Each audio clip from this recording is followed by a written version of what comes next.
Hey, Darth Vader, what are you doing over there, man?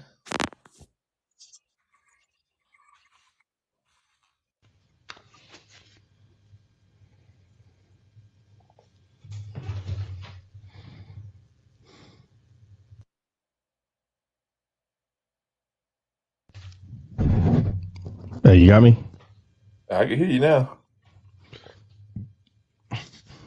Need to change this. Let's see. Question is, what are you freaking doing, bro? All we hear is. Because I wanted to tell you that Dre, I am your father. Apollo. Apollo. Hey, when I first started telling you that, you're like, bro, stop it. I said, I swear, bro. I said, I swear. That's what I'm going to put up there.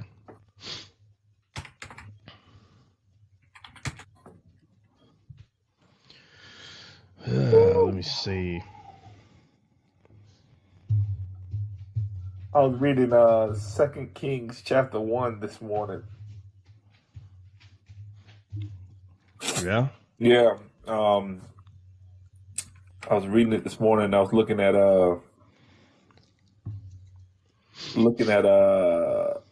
Elijah. It says that he was when they asked him, when the king asked him, like, who told you to come back here? He was like, it was a hairy man with a leather belt on. Oh, yeah. Yeah. Heck yeah. Hey, how does oh, because I didn't do it on this one. It's on the other one. Never mind. Let me see if I can change it. I can't do it right now, can I? What? Uh, like when people subscribe to your channel, like I'm trying to get it to say I can't do it while I'm live, where you can change what the little team member like the name would be. Yeah, no, you can't do that while you're live. You gotta. Yeah. I don't. I'm not even good at that stuff myself, to be honest with you. I kind of just started it, and I didn't. I don't really. I tried to go back yesterday and look it over, but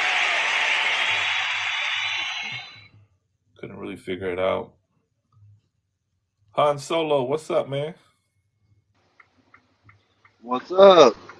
What y'all into? Same old. We're about to get into it. Well, What up? What I up? see. I'm the only one that took this, Star Wars characters serious. He's like, you know what? I'm just gonna play by myself then. Fine. I I thought it don't was gonna need. I come out don't like need the Guardians of the Galaxy, but I guess not.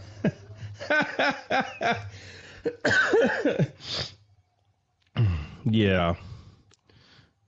Well, I don't have any pictures of Star Wars. Well, I screenshotted that one yesterday. Oh, well, heck. Let me see. I'm out here smuggling stuff to the port. That's right. The good stuff, though. The good stuff. It's I don't like know the what good I stuff. just Not. took, but it was heavy. Let me tell you that. Yeah. Hey, sometimes but sometimes aren't you carrying stuff, bro? Like you don't even know what's really there. Yeah, like a lot of this port stuff. Like if which I didn't pick up this last trailer. I have no ideas what is in the trailer. I got a BOL that says X, Y, and Z is in this trailer, but you don't really know. Mac pushing P. Yeah, I'm telling you. Get your milk cartons ready. You don't know what's in these Yeah.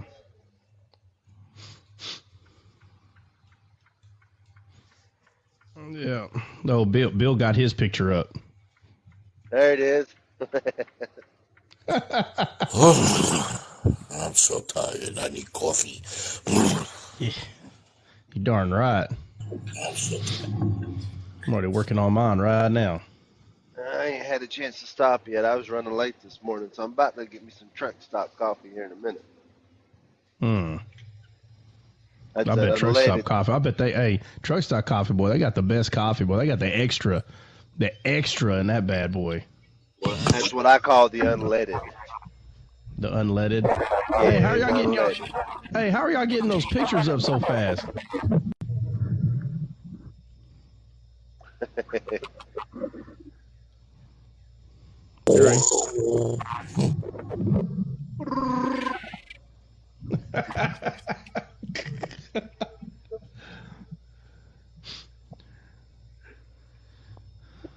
Man. Well, I never rest. I've been up since I left you alive. Well, what time? 2:30. Maybe I had 2 hours sleep after that. I was tossing and turning all night.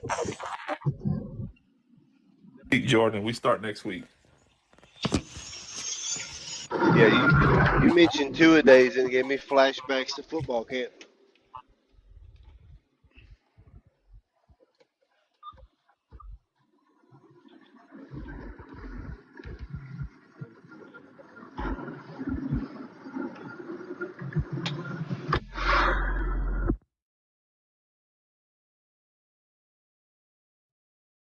Hey, Mac, where'd you go to high school at? I went in Kentucky. It was a school called Letcher County Central High School.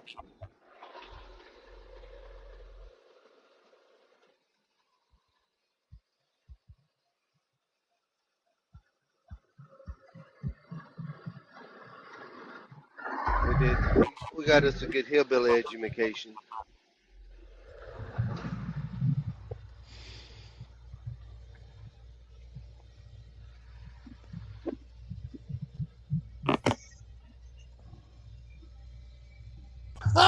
There you go. You got it. We're just waiting on Taylor.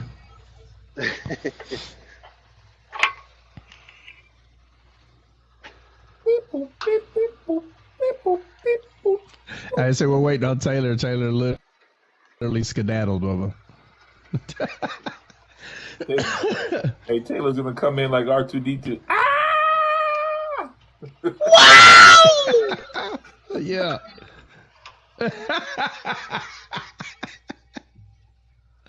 Let me see. Hey, Flip, don't come in here without your character, bro. Let me see. Nah, bro.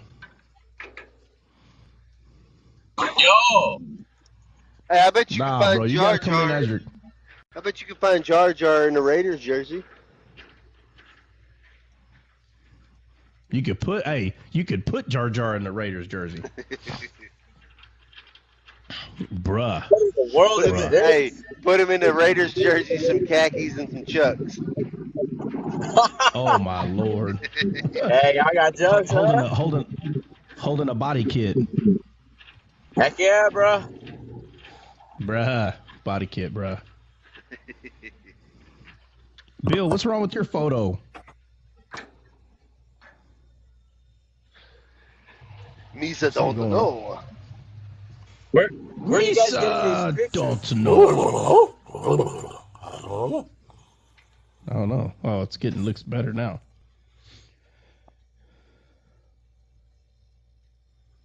I'm a charger. Hey, Tabby said, if you didn't know what this live was about, nerds.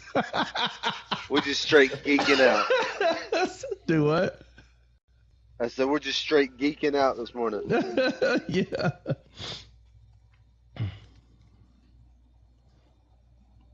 Bill, somebody's telling you to flip your camera so you don't have a distortion in your picture. Thank you.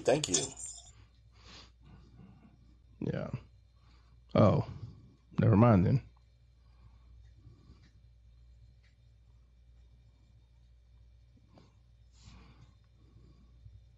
You know what's cool?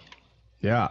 I just got back from the port picking up a container, and I dropped it back on the yard, because my dispatch didn't give me any information. So I get all the way over here, unhook from the thing, pull away from it. Now I'm just sitting in the yard waiting further instruction for the day. He says, okay, now take that container up to North Carolina, Forest City, North Carolina, and get it loaded. said, man, I just dropped the thing on the yard. God, so now they got to pick it back up. So I got to pick it Now back you got up. to flip your camera around, Bill. Or you can't do that. You can.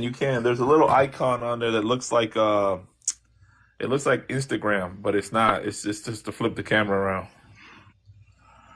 So like when you turn off your camera, let me see. I'm gonna try to. So right where the camera is on the top left hand corner where you turn it off, right next to it there's a reverse camera thing right there. See, look, camera's reversed. See, now y'all got that as your background. I got that as the profile picture. How are you doing it as a background? You open up your camera, go to green screen, and put it in your green screen. Oh, okay. Thanks. I think I got it.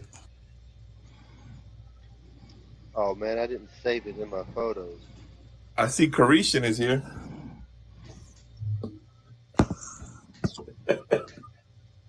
Oh well. Carishan. Leo.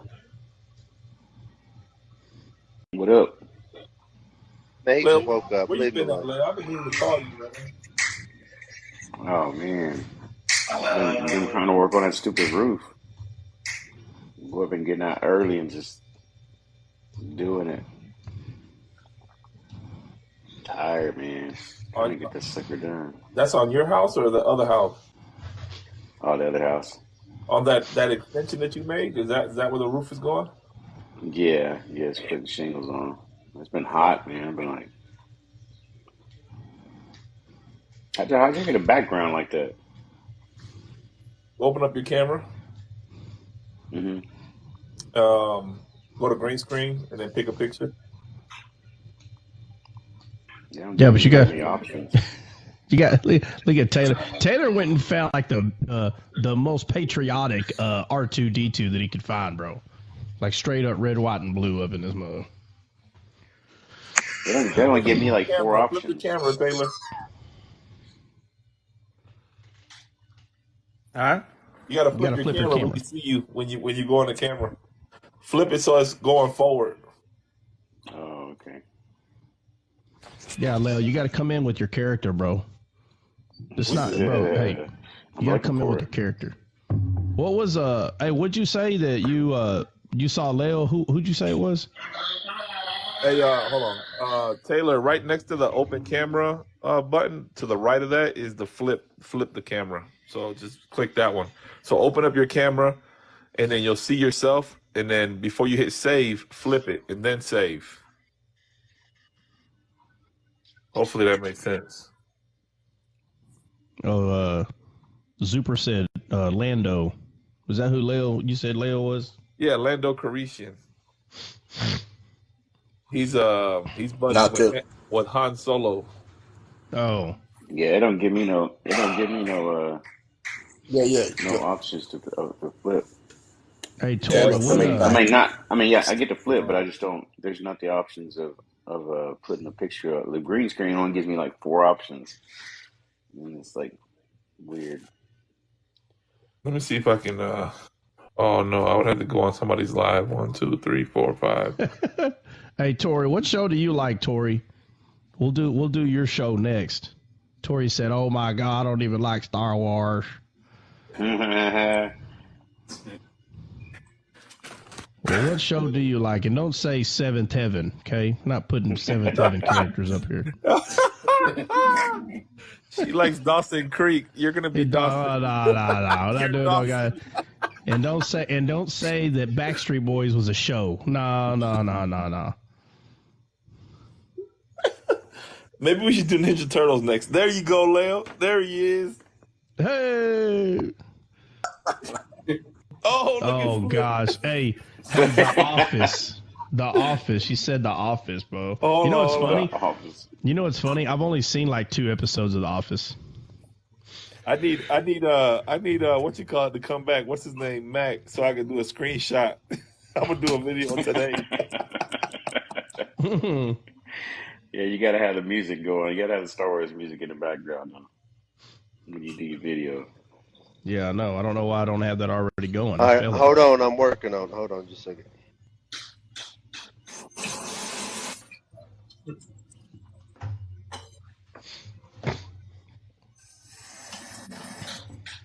He must be trying to get his picture bigger or something.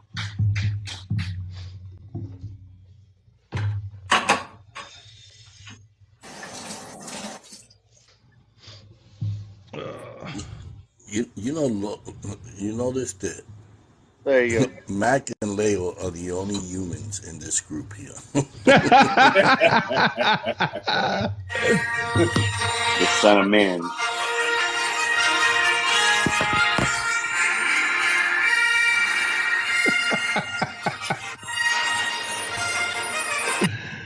Oh man, that's it. We're all going to hell. That's funny. Welcome to the morning show. Yeah. Yeah, welcome. I don't know what live you were expecting to be on this morning, but you find yourself in a land, what did you say? A place far, far away. Yeah, heck yeah. I love that Yoda, man. That's boy. Hey, That's Jordan the one said the giving you rest the of y'all are business. demons. What did he say? I said What'd he there's say? only two humans, Leo and Mac. The rest of y'all are demons. He says. I tell him, no, we're just the creatures in Eden. Lee. That's funny. Yeah, there's only two humans on there. Yeah, I guess Dre's imagination just saw everybody else's animals and robots. Man, what is that? That looks funny. You see what? Oh, if you change your the way you got it set up, your picture, people can see the whole picture. Like so, if you go Who, go to mine? fixed, yeah, go to fixed. So go to multi guest, then hit the little gear, and then hit fixed. Slide it to fixed. Little gear. I got panel fixed layout. Yeah, that's the one. Turn on. Boom. Now you still can't see the whole thing though. Yeah, cause you got. I thought you had a stick in your left hand, but I guess not. Yeah, he does. He does, but I obviously Oh, the right hand. Yeah, you got to go to You would have to go to like I go to Instagram and like make it a little smaller and then screenshot it and put it back up. That's how I do it. And I try to make the bottom half. I have to show you like the bottom half. I try to leave dark so that people's comments you can see them, even though his background is brown, so you can see the comments fine. It's not a problem. Oh, but you're saying you do it on purpose so that way it can be seen. Exactly. Otherwise, Yeah. people will be like, I can't see the comments. Yeah, no, that does kill me. Like if I ever join a live and like the background is white, I'm like, bro, like. Yeah, let me see Or if I whatever color it is that distorts it. I don't know. It just there's sometimes I just can't even see it. Well, Leo, you missed it yesterday. They didn't know why Trot was Yoda. They said, why? Is it because when he sits in a chair, his feet dangle? Or is it because he's super smart? All of the above. He holds a rod. Yeah. It's like, well, actually, it's because he's green. Oh. It's like, don't make me angry. You won't like it when I'm angry. So, Trot, look, like if I want to do something like that, I'll go to Instagram and I'll go to add, and then I'll go to story right here. I'll go to stories, and then I'll click the picture, and that's just the background. Now it's black. And then I'll go to this little thing up here, and then you find the picture. There's a thing here. See right there? So here's a picture. Like here's R2D2, right? So see how R2D2, I can move him around? Yeah. So now I leave all this black and I leave a little bit of room. So then I'll screenshot it. Let me see if I can screenshot with one hand. I'll screenshot it. And then when I cut it, I'll go down to here. I'll leave that much. And then I'll go down to here and just, so then I leave a whole black part down here with my picture up here. Yeah. And I hit save the photos. And then I'll go back and use that photo in my background. That way you leave the bottom half black and people can make comments and all that stuff. Well, won't you do that for Trot with Yoda real quick? He's so smart. Then send it to him. No, you should have said, Mac think his brain so big. Me not think so. He think he's a smarter than me. Yeah. He thinking he's a smarter than me. Yeah, he said, what's going to happen to John John Beats here? And He thinks it's ceviche.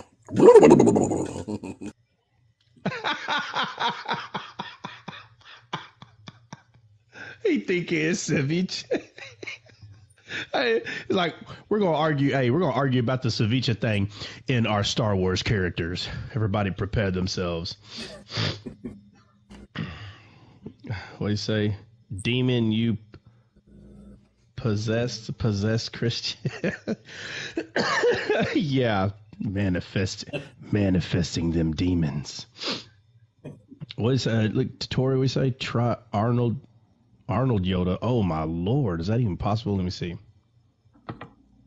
Hold on. Yoda's like, he says, there's not try. There's Try. do. I just sent you a picture. I texted you. Use that one as your background.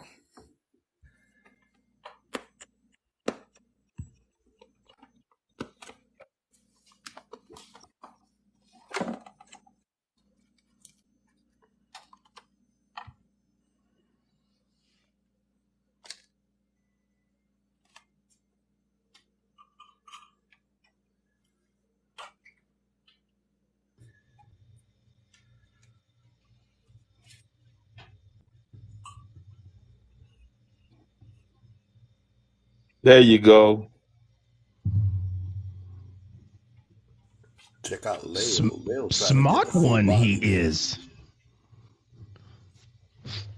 Perfect. That looks great. Yeah, get to the Millennium Yeah, that looks Falcon. way better. Get to the Millennium Falcon. Hey, you see, Yoda only has 3 fingers for the Father, Son, and the Holy Spirit. He's a Trinitarian. Nah, bro. It's for the spirit, soul, and body. But yeah, it's same hand. But we see the similarities of the feet with Trots. Why? What's wrong with my feet? Yoda says, "Believe in 3, you don't."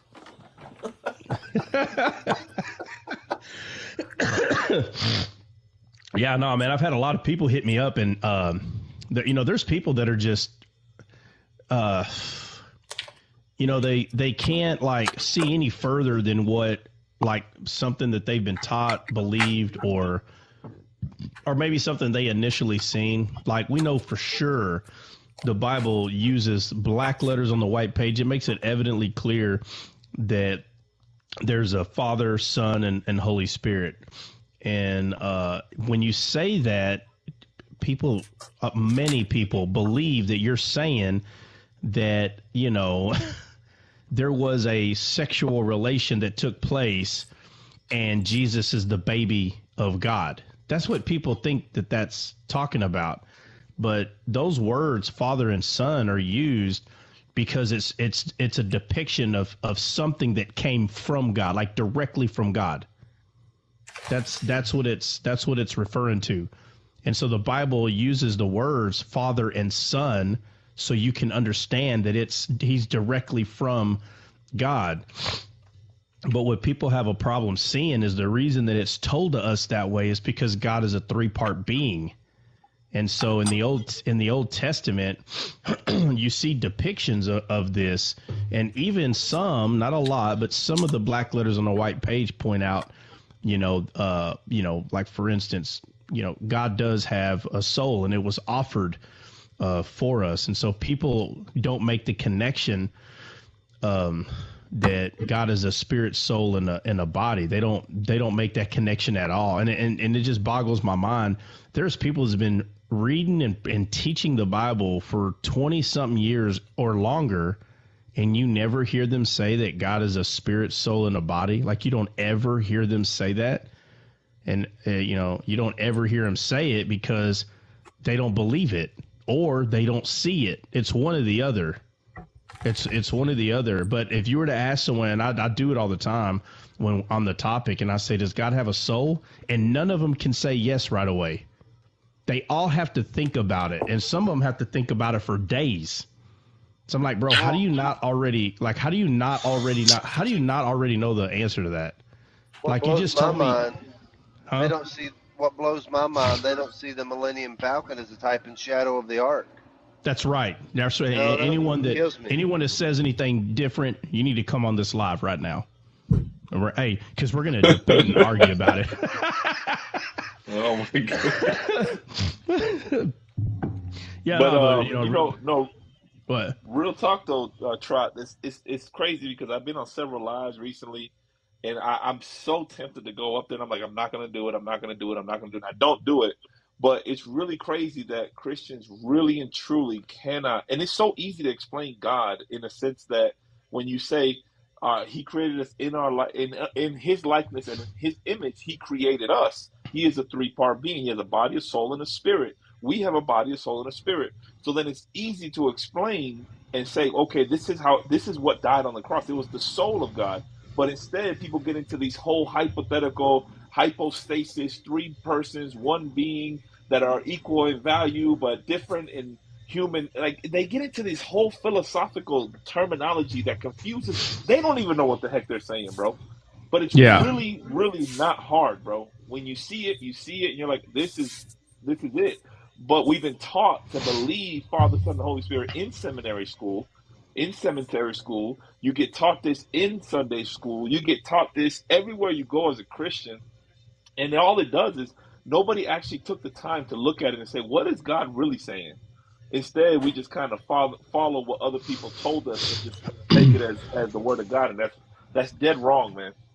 Yeah, no, I know, and so then you have people say, "Wait a minute, oh man, I don't know, maybe 4 or 5 days ago, this one guy was like, wait a minute, man, it's always fun to be the man, it's always fun to these certain people to be the person, like they think they have this epiphany, like I just became, the man that I recognize this heretic. Like I like it just hits them like he's a heretic, like he's a wolf in sheep's clothing. And as soon as they in their head that they hear this, they can't contain themselves. They're like, "You're a wolf in sheep's clothing," and you're like, "Really? Okay, all right. Why is that? Because it says right here, Father, Son, Holy Spirit." I said, bro, like for 5 minutes, I talked about how those words are true. I'm not understanding. If I told you those words were not true, then you could say that. I'm sitting there telling you that it is true, that there is a Father, Son, Holy Spirit. Like I'm making it evidently clear. I said, but if we just go off what you're saying right now, so there's a Father, Son, Holy Spirit, and a soul. Right? I said, so there's 4 now, right? And he's like, well, I said, okay. And so, and he's like, okay, well, what are you saying about Jesus? So the guy, I mean, he's older. He might be 60, maybe. He thinks that I'm saying that Jesus's physical body is the soul. That's what he's thinking that I'm saying. And I'm like, no, bro, like, I talked about this for at least 3 minutes, maybe 5. Like, where did you hear me say that Jesus's physical body? And he's like, what do you mean? I said, bro, I'm talking about the soul. I said, I don't know how many times I have to say the soul. Yeah, but you keep calling the soul Jesus. I'm like, man, yes, God's soul was in Jesus's body. And there's no denying this, bro. First off, there's no denying this. And so because let me see. Because it's the first time that this person who claims that they've been reading the Bible for 20 years or been teaching it, because he's never heard it put this way, he don't want to say yes, but he knows it is true. And so they sit there and they don't like it that you literally just showed them something that, dude, it's remarkable. First off, it's huge. It's no little thing that you're showing someone. It is huge. And for them not to see something so huge, and then it's you, the one sitting across from them, and it's you that's showing them. Pride is real, dude. Pride is huge. It is a huge problem in Christianity. And so now it's like, okay, I need to try to hurry up and figure out a way to debunk this dude. That's the attitude that I get 99% of the time. It's how do I debunk? Like, how do I get the fact that this is true? How do I take it away? And I see him trying to do it, and I say, hey, bro, before you make the mistake and focus on trying to win an argument, you better listen to what I'm telling you. I said, I'm sitting there telling you that God's soul was in Jesus's body. I'm not saying that Jesus's flesh was God's soul, but I do use the words Jesus is the soul of God, but I'm referring to the the soul that's inside of Jesus. That's what I'm referring to. And so, and he's sitting there, and maybe within a minute or two, and he's literally just in his own mind, bro, like just geeking out there in his scriptures, which is fun. We all do it. He's sitting there just going through them, and then finally he's just like, well, okay, well, yeah, it would have to be God's soul. And you just see him putting it together. And I said, yes. And I said, bro, is there a scripture that said, and then the lack of understanding on some of the scriptures is what makes it hard. And I said, bro, you're telling me there's no verse in the Bible that talks about God's soul, and he doesn't know where bro, we're talking 20-year Bible veteran. This guy's been teaching for a long time. And I said, bro, I'm not even going to sit here and tell you. And he goes, no, where's it at? So I show him. And he's like, well, yeah, but, and so here we go again, 15 minutes goes by. There's no denying this, period. There's no denying this. I don't care who you are, what you say. And then so finally he got to a point where he was like, well, hold on. Who is this? Oh, max player limit. 1, 2, 3, 4, 5. I can't put any more people on the panel. Somebody's trying to come up. You got to switch the layout, bro. You got to switch the layout of the panel. Where do I go? Not panel, but grid. So I gotta go to guest, right? Multi-guest, and then go to the gear, and then switch it from. There you go. Now you can expand yourself. Click on your picture and make it. You can make yourself bigger if you want. You got to click that. Oh my goodness. It's like an expansion button. There you go. Good morning. Hey, don't be coming in here with your. Hey, I'm on vacation. I'm on vacation. No, let me tell you something right here, right now, ma'am. Have some Man, mercy. let me tell you something right here, right now, ma'am. Let me tell you something. You need to come in here with your Star Wars character. We are not allowing. This is heresy. Heresy, ma'am. I don't have one. Yeah, you are. You're C3PO. You're C3PO. He is. Hey, Dre, hook her up, bro. Hook her up. She's on vacay. Show her some grace. I'm on vacay, man. I'm in Key West. Hey, look, Dre's gonna send it. Hey, Dre's gonna send it to you. All you have to do is just upload it on your little thing. Okay. That's it. We That's all you got gotta it. do. Send it Hey, to so me. how's the vacay going? Where'd you go anyway? I'm in Key West. Ooh, what's that like? It's I'll send you some pictures. It's nice. Yeah. I mean, it's different. It's not like Cape May or Ocean City. It's different. It's a little different. I keep forgetting. It's a lot older. I'm talking to the Jersey Shore lady. Yeah, it's like a lot of Victorian. All the houses are well. It's different. It's different. The atmosphere. Yeah, but who'd you go up there with? Did you take a solo trip or what? No, I'm with a bunch of friends. We're staying right next door to Al Pacino's house. Oh my Lord! Hold on a second. The orange Antichrist yet? She's so boozy. Hold on a second. Al Pacino's house. Yes. What? Yes. Who lives Yes. there? Well, his son and his wife come and they stay more. He just comes very little because he. I mean, hold on. What he's kind old. of look? I'm not trying to look. I could care less about these, these warlord gangsters or whatnot. But What kind of house are we talking about? I'm just gonna say that it's not sitting No, the on. one I'm staying in, is No, worth, not I the one think you're this one staying is in. like, No, Jess. Nobody cares about your house now. You're It talking was about Al built out oh, Pacino. of that So house, they bricks of bought it. cocaine. They bought it for $4 million. They tore it down and they redid it. So it's probably worth $10 million right now, I know, 15. but that's what I'm saying. It Al ain't. It ain't. Pacino's. That's what I'm saying. It's not just some mobile home sitting on 2 acres. What is No, no, this? no, no, no, no, no, no, no, no, no, What is no, this? no. What is this house you're referring to here? His house is beautiful. It looks like it looks like it's a mansion. Oh, it's a mansion. It's about, I would say it's about 14,000 square feet. The one he has here in Key West, it's about 14,000 square feet. It's pretty big. I mean, for these people have houses all over the world. It's a little crazy. But anyway, enough about that. And do your study, man. I'm getting into it. I like it. Go back to the soul.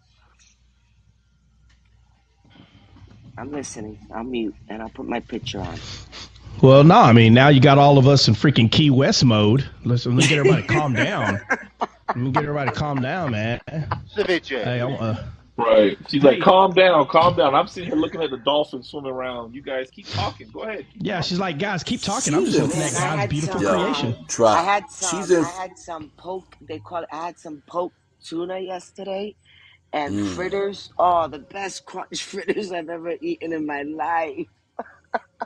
Trop, My she's in Lord. front of the house with a camera and a beach chair in front of the gate of Al Pacino, hoping she gets a glimpse of him passing by No. with his He came coffee and cup. left. He's old. I mean, he's up there in age.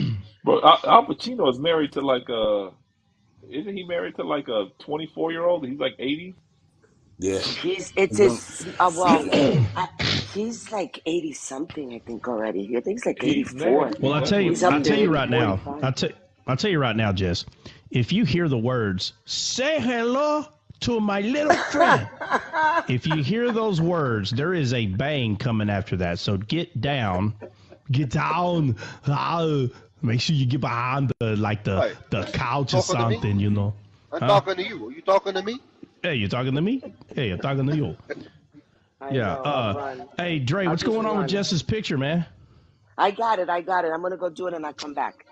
Give me a second. Manolo, what you doing, Bye. Manolo? Green screen, Jesse. Put it in Big green screen. Bible. Yeah, your green screen, Jess. Your green Oh, screen. okay, let me see if I can do this. Give me a second. Mike Garcia, what is going on, bro? You pushing dirt this morning? What is going on, brother? Man, you pushing that dirt? You know it, bro. You right there. Yeah, that's what it is. Yeah, I'm just in a 988 though, bro. What's the difference? It's a little 988 is tight. It's all right. It's all right. Hey, you want to talk about how the lightsaber is Jesus? Yes, we do. All Do right. tell. It's the fiery sword.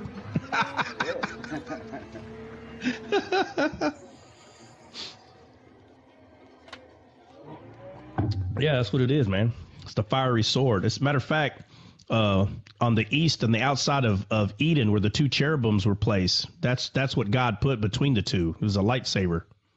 I can't believe y'all don't know that. The lightsabers to keep the way to the tree of life.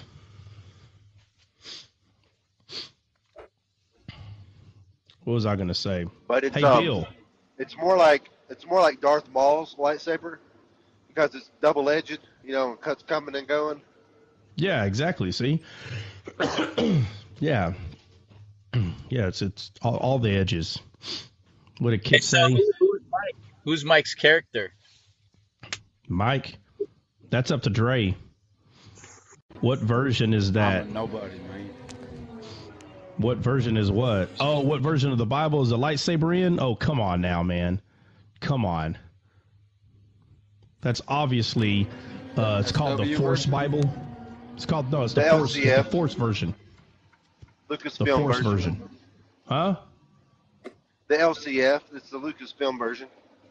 No, the Force, bro. The Force version. You know how you got the Tree of Life version? It's the Force Oh version. yeah, okay. Yeah. I Yeah, it's the really force like version. that Tree of Life version. Not for nothing. I've used that a couple of times. It's really good. Yeah. Matter of fact, I think I have a Tree of Life version right here in my hand. Yeah. Yeah, the Tree of Life version. Yeah.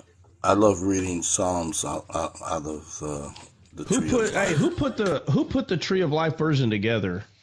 Let me see. I got it right here. Like it was given to me. Like I'm not kidding you, man. Isn't that the one with the Jewish, a lot of the Jewish names and stuff in there? Yes, Like when it yes. Yeah, refers to God, so It's Jehovah. messianic. yeah, so I'll Yeah, tell you the I like it. person that gave me this. I can't remember his full name off the top of my head, but his first name is Saif. He's a professor at a Christian college, and I was invited to go eat dinner with him. Me and my wife went up there, and I didn't know that he like read the Tree of Life version. I've never read it. Matter of fact, I never even heard of it before I even met this guy. But Professor Seif, he invites me up there to go eat dinner with him, and so we went, and we're eating, and we're just sitting there hanging out, and he, I mean, the guy's a professor, so if y'all been on the, on the morning show long enough, you know that I don't mind being bold and taking chances. I don't, okay, and I'm talking about it. I'm talking about knowingly taking chances, right? There was a couple of times I jumped off a one story. Every time this story is told, people think I'm jumping off a 2-story building. No, I'm not going to jump off a 2-story building carrying 50 pounds of gear.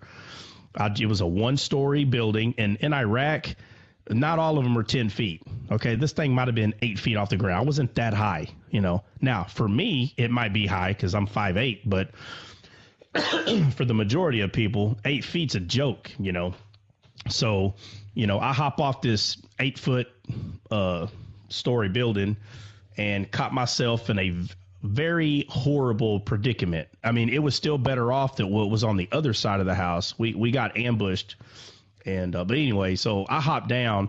I'm just thankful that nobody was like the quote unquote enemy that was on the other side of this house, if you want to call it that. It's nighttime, so most of them guys ain't running around with night vision, but we are. And so I jumped down, and I see this dude laying down on the ground. Bro, I already know it's none of my guys. Ain't nobody supposed to be back here. And my saw gunner was already over on that side. And, it's I'm kind of mad because I'm looking at him like, bro, like how do we not know there's anyone over here? Like, you've already been over here at least a minute or 30 seconds, but he's being quiet because he sees other ones I don't see yet. But I trust my saw gunner. Like, I already know, like, okay, if he's not telling me something else. So I lay down, I'm looking around, I'm like, and I see 2 other guys, and they just so happen not to be looking like in our direction, but they're still kind of sideways. And I don't know how they didn't hear us. I mean, there's some gunfire going on. I don't know how they don't hear us particularly, but hopefully there was just shooting going on as soon as we landed. But the point is, there's a whole big ordeal that came out of all this, and I'm the one that gave the command, to go off the house on the other side. And so, those kind of things are looked at like, taking a chance. Wow, you really took a chance. Well, I didn't know they were over there. Like, you don't know, you're not really taking a chance. But I'm saying that because I can hear some buddies of mine right now they always used to say that to me. Watch out. Trot boy, he gonna take that chance, whatever it is. But I do. But I'm talking about taking a chance, like knowingly, like knowing that what I'm about to do is taking a chance, not accidentally. I'm not talking about those things. So first of all, most people invited to a college professor's house to eat, they're not going to challenge the person's knowledge. Okay, most people would not do that. But me. Hold on, somebody's trying to come up. Let's see.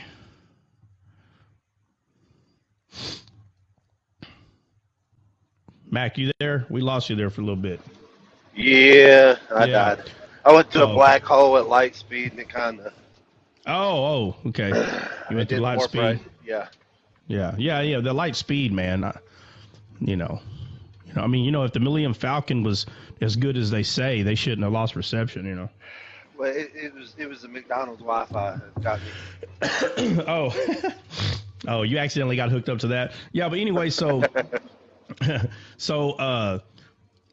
sitting there and we're just talking, and he's talking about a subject, where I'm just like, I'm just gonna ask him straight up.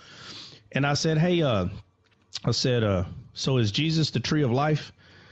And he looks at me like very quickly with his eyeballs. He looks up in the air and he starts thinking. And he's like, and I hear him. He's kind of mumbling scriptures. He's like, well, but the thing is this guy been a professor for over 20 years at a Christian college.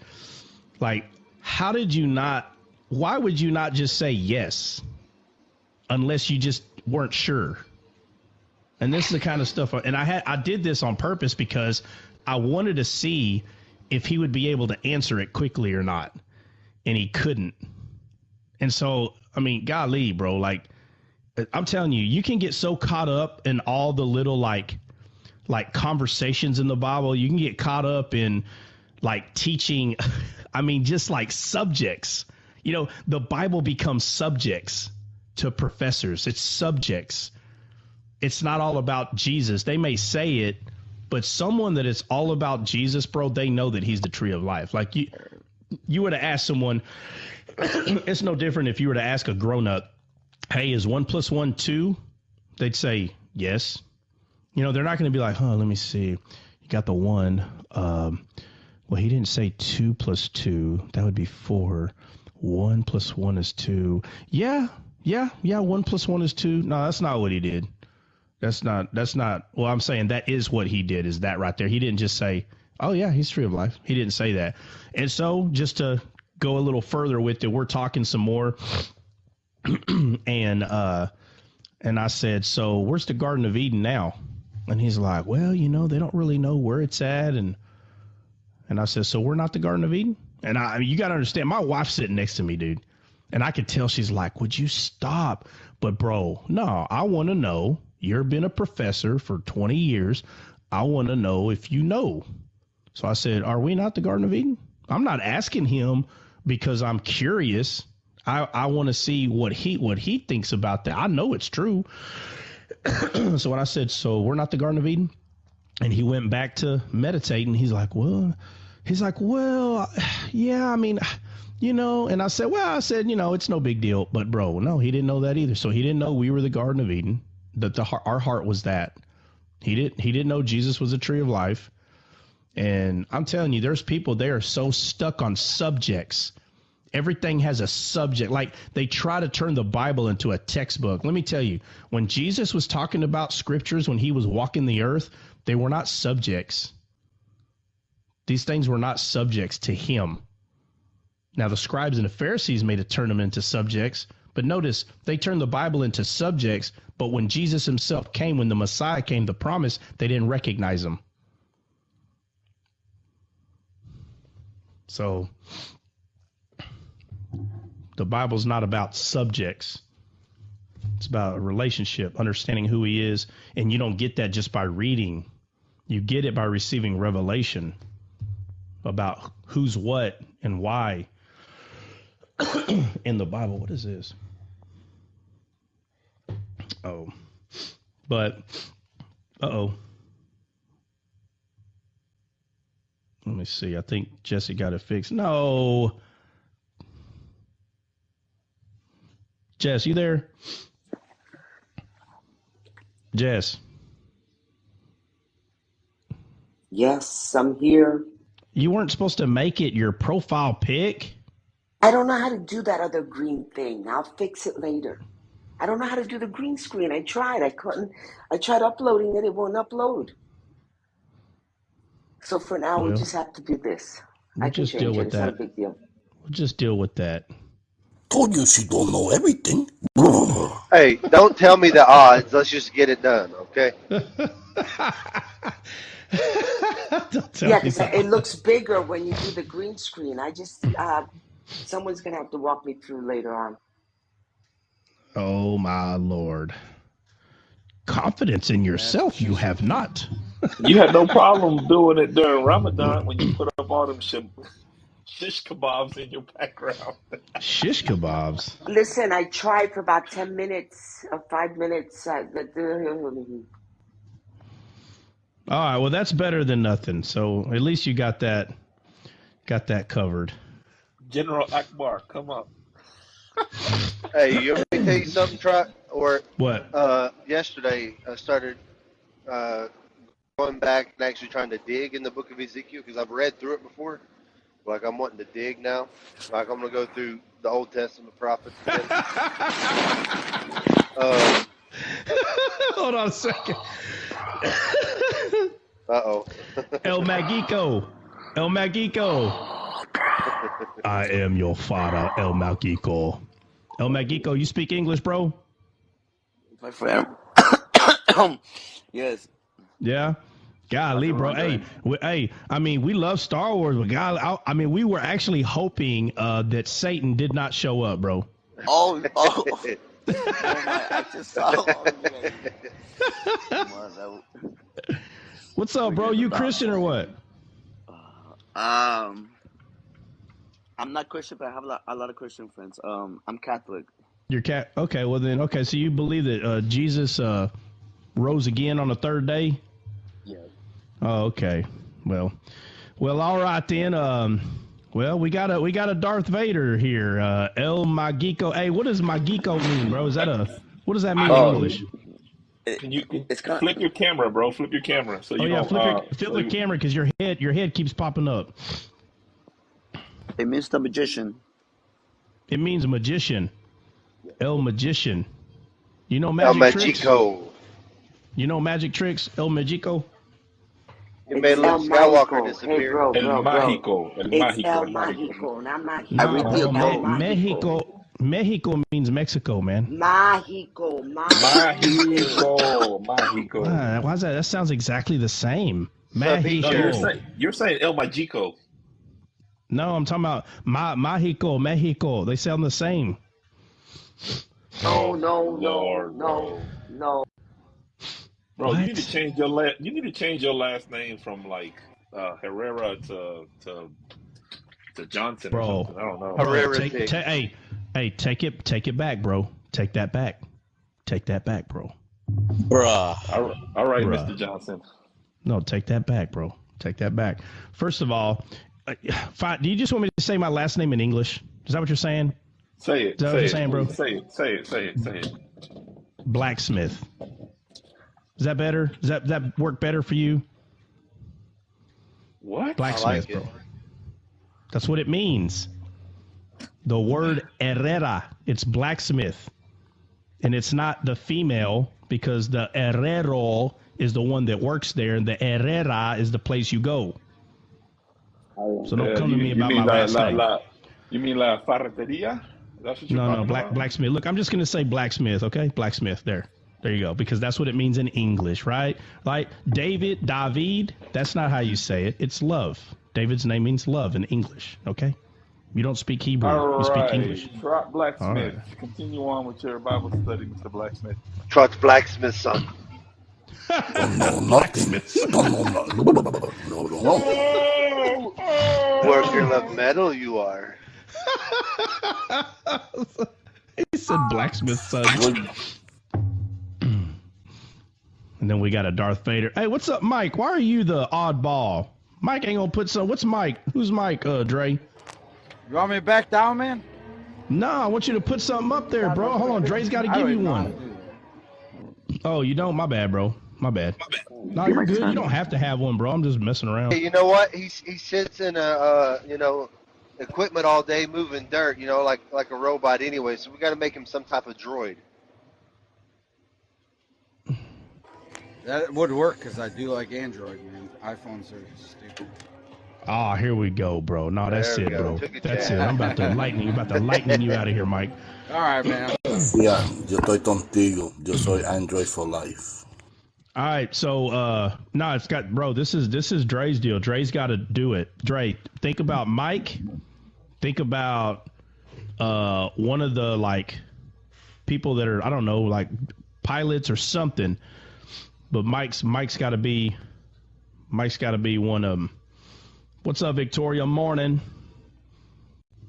I'm gonna start calling people late. Victoria, you are an hour late, ma'am. We're gonna need a written statement from you and your father. When the saints come dragging in. When the saints come dragging in. Hey, that's a good song. That's a good song, though, for real. Yeah, but, hey, what were we talking about yesterday?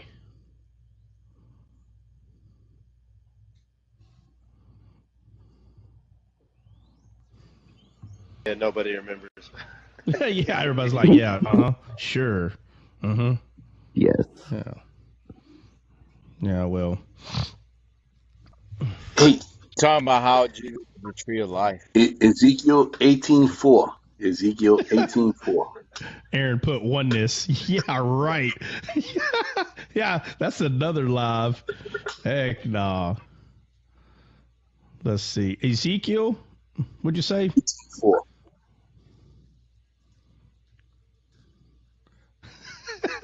Hey, Jude got a whole list. We talked about Star Wars, not saying the wrong words on TikTok. Yeah, well, I can understand where that conversation derived from.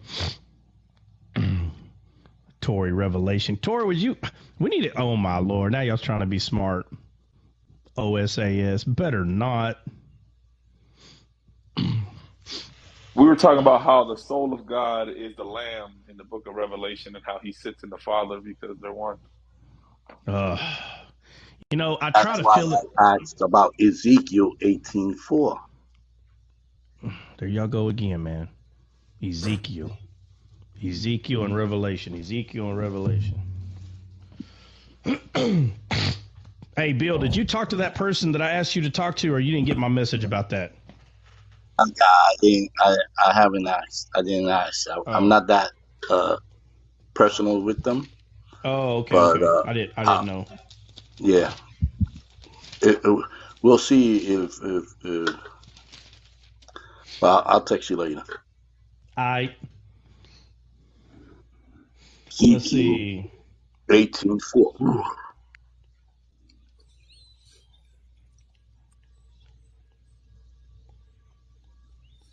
Okay, what about it? Talking about the souls. He's saying, behold, all souls are mine, the soul of the Father as well, well as the soul of the Son is mine. The soul who sins will die. Yeah. So what about it, though? You brought it up. You just wanted to bring it up? Like you just wanted to read it, or what? I want to know if that's according to with the soul of God. If all the souls are his. Saying the soul of the Father and the soul of the Son is his, is mine. Can a man lose his salvation? Oh my Lord, have mercy.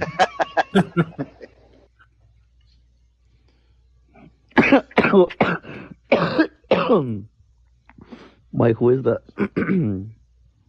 Talking about its righteousness. That's Men in Black. That's the guy. That's the cockroach. That's the cockroach man that took over the farmer. That's the picture that Mike put up. He was like, he comes to the house and he's like, sugar. Doesn't really matter. In a few minutes, you won't even be madder.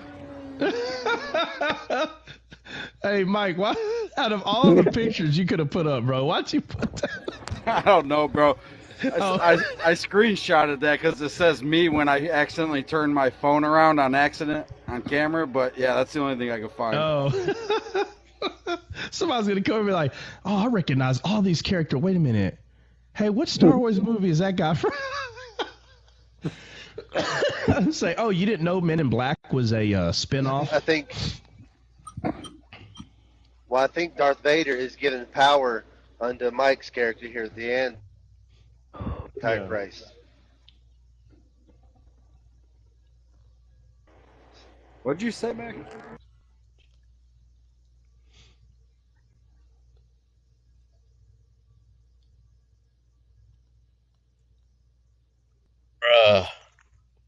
Where's everybody at? Hello. Hello. What's up? Bruh. What, everybody quiet all of a sudden or what? Well, My where headset, you go? my headset died. Oh. Yo, what time is it over there? Where you Over guys are where? at? 6:36. Oh, okay. Same. It's 8:30 over here. What time is it with you, El Magico? Yeah, El it's Magico. 6:36. 9:32. 9:32. Yeah.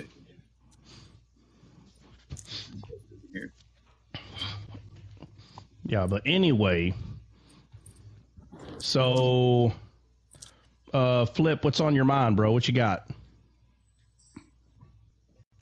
I was thinking about when Jesus went into the wilderness, to be let's say tested by the accuser. And I was thinking about it, I was like, wow, like before Jesus started his ministry, he fasted 40 days. And the number 40 represents like trials and testing and all that. Yeah. So he fasted for 40 days and 40 nights, to be tempted to go through the trials and tribulations. And I was thinking, why in the world, did the enemy put him up on a high mountain? I remember we talked about it, I think it was like last week or 2 weeks ago, on why he set him up on the high mountain. Something like Mount Zion or something like that. I don't recall, but I was just thinking about it. Yeah. A high and And lofty place symbolizing representing power. authority. Yeah, power and authority. And he was showing him all the kingdoms that was already his anyway. Yeah, I feel like there's something deeper than that, though. There's a reason why, Well, and something I was looking at, what I was going to say earlier, Trot, is when I was reading Ezekiel, just knowing from what I know from Daniel and things like that, if you look at societies before they fall, there is major damage done to the morality, and they start to slip in the aspect of morality, and their society starts to decay, and eventually the whole society collapses or a nation falls. And I said, that if we look back through all these other civilizations and things like that, that has either happened or they've been conquered by, someone else. And, people think that, we can get certain people in office and, the best president in the world and, revive America. But, after reading that, it made me think, with our society decaying at the rate that it is decaying, like it's just on track with all these other cultures and societies throughout history that has eventually failed because they've turned their back on God and they've lost all their morality. Right. Yeah. Yeah, 100%. Hey, Bill, are you reading? Like, are you gonna go over that, or are you just asking a question about it, or what? I was asking questions, but I'm sitting here waiting. I thought you were gonna I'm sorry. say No, I'm something. reading on it, but it's talking about when God tells them that they shouldn't. I guess he's speaking about Proverbs, because when you continue from when you start on Ezekiel 18:1, he's saying the word of the Lord came to me again. What do you mean by repeating this proverb concerning the land of Israel? The father hath eaten sour grapes, and the children's teeth are set on edge. As Yeah. I live, says the Lord God, this proverb shall no more be used by you in Israel. Behold, all souls are mine, the soul of the Father, as well as the soul of the Son, is mine. The Yeah. soul that sins shall die. And then he continues, and he says, if a man is righteous and does what is lawful and right, if he does not eat upon the mountain or lift upon his eyes to the idols of the house of Israel, does not defile his neighbor's wife, or approaches a woman in her time of impurity, does not oppress anyone, but restores to the debtor his pledge, commits no robbery, gives his bread to the hungry, and covers the naked with a garment, does not lend an interest or take any increase, withholds his hands from iniquity, executes trust just between man and man, walks in my stature, and is careful to observe my ordinance, he is righteous and shall surely live, says the Lord God. So I thought it was talking about the soul of God. Well, it is, but the important part there, I'm not looking at my Bible, but what verse was it that talked about the grapes? That's verse, I believe it's verse 2 or 3. Yeah, 2, verse 2. Yeah, read it again. What do you mean by repeating this proverb concerning the land of Israel? The father hath eaten sour grapes, and the children's teeth are set on edge. He questioned. Yeah. So what is sour grapes? I think that's going back representing, people, right? Like you see in New Testament, in Revelation, there's lawlessness. A vine that still has good grapes on it that must be plucked off, right? I think it's representing disobedient children. Right, lawlessness. Okay, so in the entire Bible, I mean, this stuff actually starts becoming very easy, right, after a while. So what we do is you don't want to focus on what's good and bad. Start with the fruit or whatever it's talking about, the grape, and then follow the grape to the vine, and the vine is going to lead to what? The fruit to the to Jesus. No, I'm talking literally just for a second. Look, if you touch a grape with your finger, and someone says, okay, now follow it to the vine, right? Notice the direction you're going. You're following the vine that it's coming off of. If you were to follow the vine, where would it take you? The ground, man. The ground. Right. Okay. To the beginning where the route is struck. Okay. Right. Okay. So if the why would the grapes be sour? Over fermented. Bad ground. Okay. So we can see. Okay. So you got good ground. You got bad ground. Right. Okay. Remember, God doesn't look on the countenance. He looks at the heart, right? Yeah, we agree. Right. Okay. So if he looks at the heart, there's only two conditions of a heart. There's only two. What are the two hearts in the Bible? There's two. A hardened heart and a heart of flesh. Okay, why are you calling it hardened? Oh, there you go, heart of stone. So what is the heart of stone? What is that? The carnal-minded. There's no love. No. What's the heart of stone? What is Jesus said? I'm going to take your stony heart away. What did Jesus come to do? To fulfill the law. Right, the law. So then, what's the stony heart?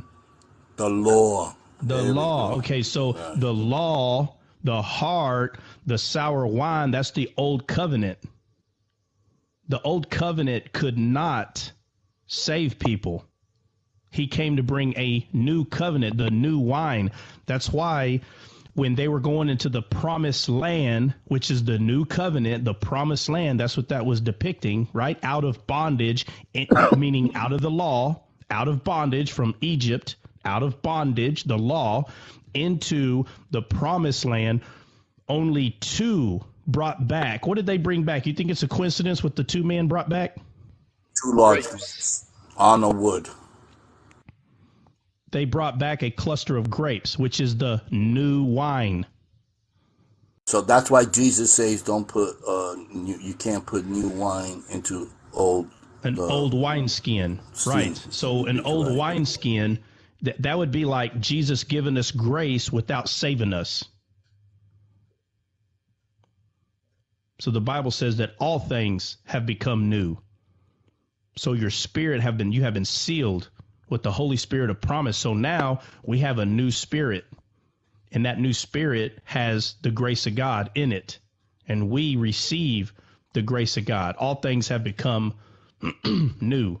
Not all things have become new on your face. So if you got a pimple on your face and you got saved yesterday and you wake up, that pimple's still going to be on your face.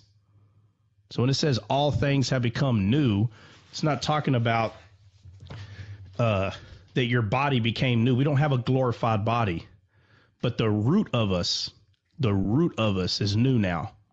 We no longer have the other root.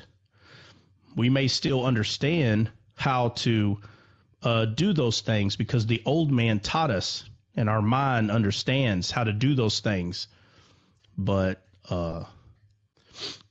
we are to renew our mind, right? Be not conformed to the world, be ye transformed by the renewing of your mind. You have to renew your mind. Why? Because your mind thinks another way. We talked about it yesterday, that the fruits of the Spirit, love, joy, peace, right? Everyone, if you were to ask them, did you have love, joy, and peace before you came to Christ? Oh, yeah, I knew what love, joy. I used to use love, joy, and peace all the time. Oh, then what'd you come to Christ for then? If you already understood and knew what love, joy, and peace is. But with all that being said, the sour grapes is talking about the law. That's why it says that the sour grapes. I think, what'd you say? Was that 4 or what verse? 2, verse 2. Okay. Yeah. Okay. I got it right here now. It says, what man ye that ye use the proverb concerning the land of Israel, saying the fathers have eaten sour grapes and the children's teeth are on edge. Notice that it says the fathers, right? The fathers' teeth. Remember, there was a lot of people that became unalived the 40 years in the desert. The older generation became unalived, and the children of them were able to enter the promised land. Okay. Right. And I'm reading and the 3,000 at the foot of the mountain. Yeah, and I'm reading on the footnotes here. It says on the responsibility, they will blame someone else all the time for their flight on the exile, blaming the father for the misfortunes. Yeah, but the point is though, like, and it even happens today, man. Right. So, like, you know, me and Dre, we'll have conversations about parents. Okay. And parents, sadly so, a lot of them were given the law. They were never under the law. But how would they know that? People made them believe that they were under the law. And so that you become very legalistic. Everything you see is legalism everywhere. It's all it is. It's all about legalism. And they will try to obviously put that on the next generation because they believe that that's where it's at, right? And so when a child of these fathers, right, parents, when they start receiving the new wine, you know, you can see what kind of grapes that the parents were eating and the bitterness that's in it, you know, because it wasn't given to us to become right, but there are people that believe that. It wasn't given to us to become right. We're already made right. Yeah. And what's problem with and a huge problem is there's too many people that do not understand what I'm explaining when I said, okay, there's the grape, let's follow it. Where does it go? It goes to a ground. Everything leads back to Eden. Everything. Or it leads back to a land of desolation. But if you think that the Bible is all about people and sin and good, if that's all you see and you don't understand that we were born again through Eden, if you cannot see that, then you are fixated only at the person itself. You have no idea what else is going on. It's just about people and whether you're good or bad. Man, bro, like, that's why that when people's eyes are open to the truth of what is really taking place from Eden all the way to where we are, the whole purpose of the promised land, because it was a physical promised land, because it was a shadow of something to come, which was the spiritual promised land. I had this conversation the day before yesterday with someone, and they wanted to go through all the land. And so, I went all the way through there, all the land. And then they just sit there with their mouth open like, well, and I'm like, do you see? Can you see? And they're like, yeah, actually I can see. And it's just an amazing moment when someone's eyes are open and they can see now, and they have a choice to make. Should I continue to see this way or not? Like what, and I get it. Trust me, everybody's whose eyes were open. But once you see it, the truth is you cannot unsee it. And so what you have to do now is you have to lie to yourself. And this is where blasphemy of the Holy Spirit comes, when you've seen something and you start denouncing it and try to act like you didn't see it. And a lot of people don't understand what blasphemy is. Blasphemy is not a baby Christian that got saved yesterday. They know nothing about the Bible. And they're throwing the middle finger to God and be like, you know what, man, you're stupid, man. I don't believe you. That's not blasphemy. They don't know enough to commit blasphemy. It's funny when people think, that blasphemy. How many people I've had to explain that to? Yeah. Blasphemy when you know the truth and decide not to follow it. Yes. Other than that, how can you commit blasphemy? So if you don't get saved, so you can like say, well, there's different types of blasphemy, and in a way that's true, in a way. So like, let's say a person who's not saved, the blasphemy they're committing is, the Bible makes it clear that God has instilled in every man that there is a God. So they know that there's a God. Period. The end. I don't care what they say. Nah, man, I don't believe in that. And they're trying to like intellectualize the Bible. Well, right. And what I'm saying is they're trying to disprove the Bible. Like, well, how do you know it's true? How do you know Jesus was real? How do you know? Same thing, man. Same thing. Satan said, hath God said? Hath God said? Did God really say this, Eve? And then so he comes up. That's what I've taught him. It's not just from a mocking standpoint. It's a rejection. Yeah, absolutely. But either way, everybody knows. Hold on, I'm saying, what is the Star Wars characters? Oh, I'm sorry, we're a bunch of nerds. We're just having a Star Wars theme just for fun. So we had a buddy that's never seen Star Wars. He went through there and watched them, and we made him pick characters for everybody that just for kicks. So don't worry, this is not a Star Wars challenge. You are in a Christian Live, and we are being silly. That's it. But yeah, it's not okay. It's not okay to point the finger. I get it. So I don't want to even think. I'm not trying to point no fingers. But if the Bible says that it is instilled in every man to know that there's a God, I'm sorry. That is true. Everybody knows there is. So when someone says they don't believe it, if you're still carnally minded, you're actually going to believe that they don't believe. You're going to believe them. So here we go again. A person who's not saved, who is carnal, is telling you they don't know that there's a God. And because you are still carnally minded, you believe it. Do you not understand the carnal mind lies? But all of a sudden you believe it. That's why when you read the Bible, you have a hard time understanding, because you don't know how to pick apart what is carnal and what is spiritual. So when Samson, right, tells Delilah 3 times how to take away his strength, Delilah keeps telling him, why do you lie to me? And because you're carnal minded, you read it and be like, yeah, that's weird. Why is Samson lying? Samson's not lying. Samson's not lying. The problem is, instead of you recognizing who Samson is, you're on the side of Delilah, which means you're carnally minded. These things are there for a reason. And Samson did not lie to Delilah. He's telling her the truth, but it sounds like a parable because it's parables to the carnal mind. But Samson's telling the truth. He's telling her, you have to bind me with perfect faith. That's what the green ropes and the ropes, the withs that's never been used, talking about works. You can't bind Jesus with works.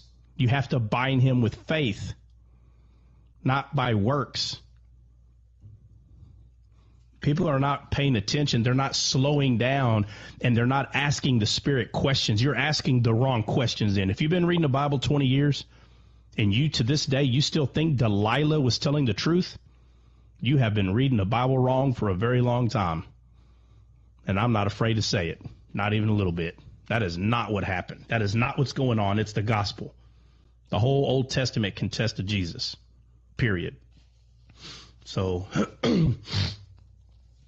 yeah, so the, Ezekiel 18, where it talks about all the souls are mine, and it says, where was it? 4, I think. That's on 3 and 4.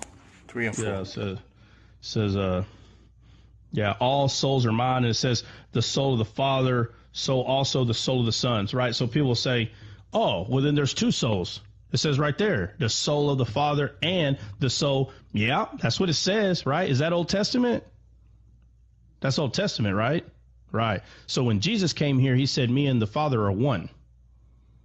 They're one soul.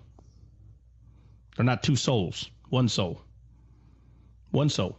God's soul is Jesus' soul. Same soul.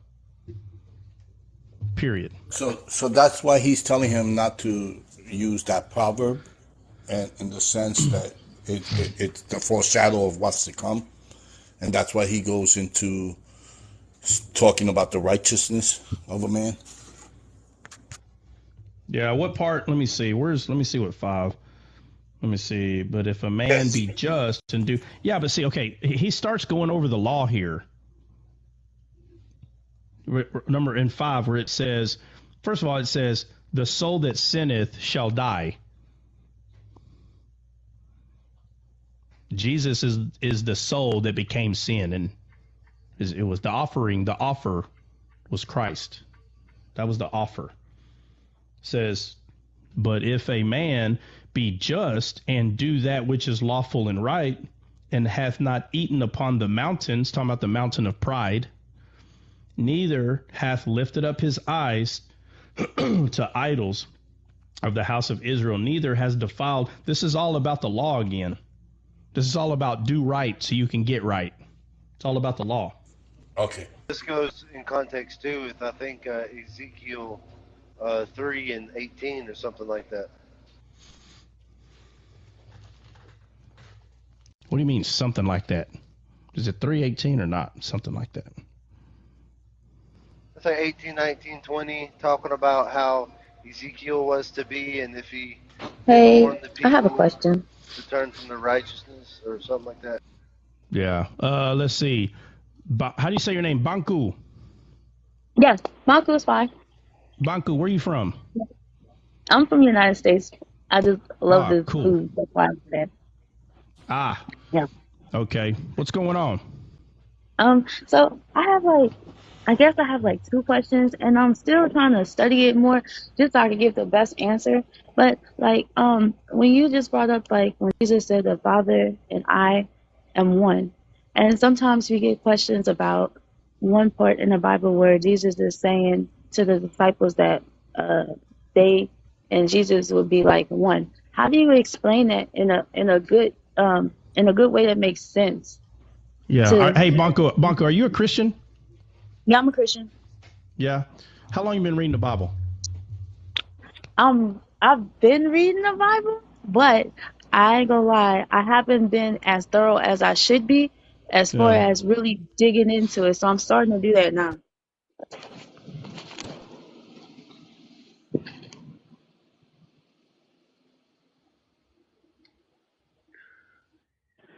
He had a phone call or text. Oh, okay.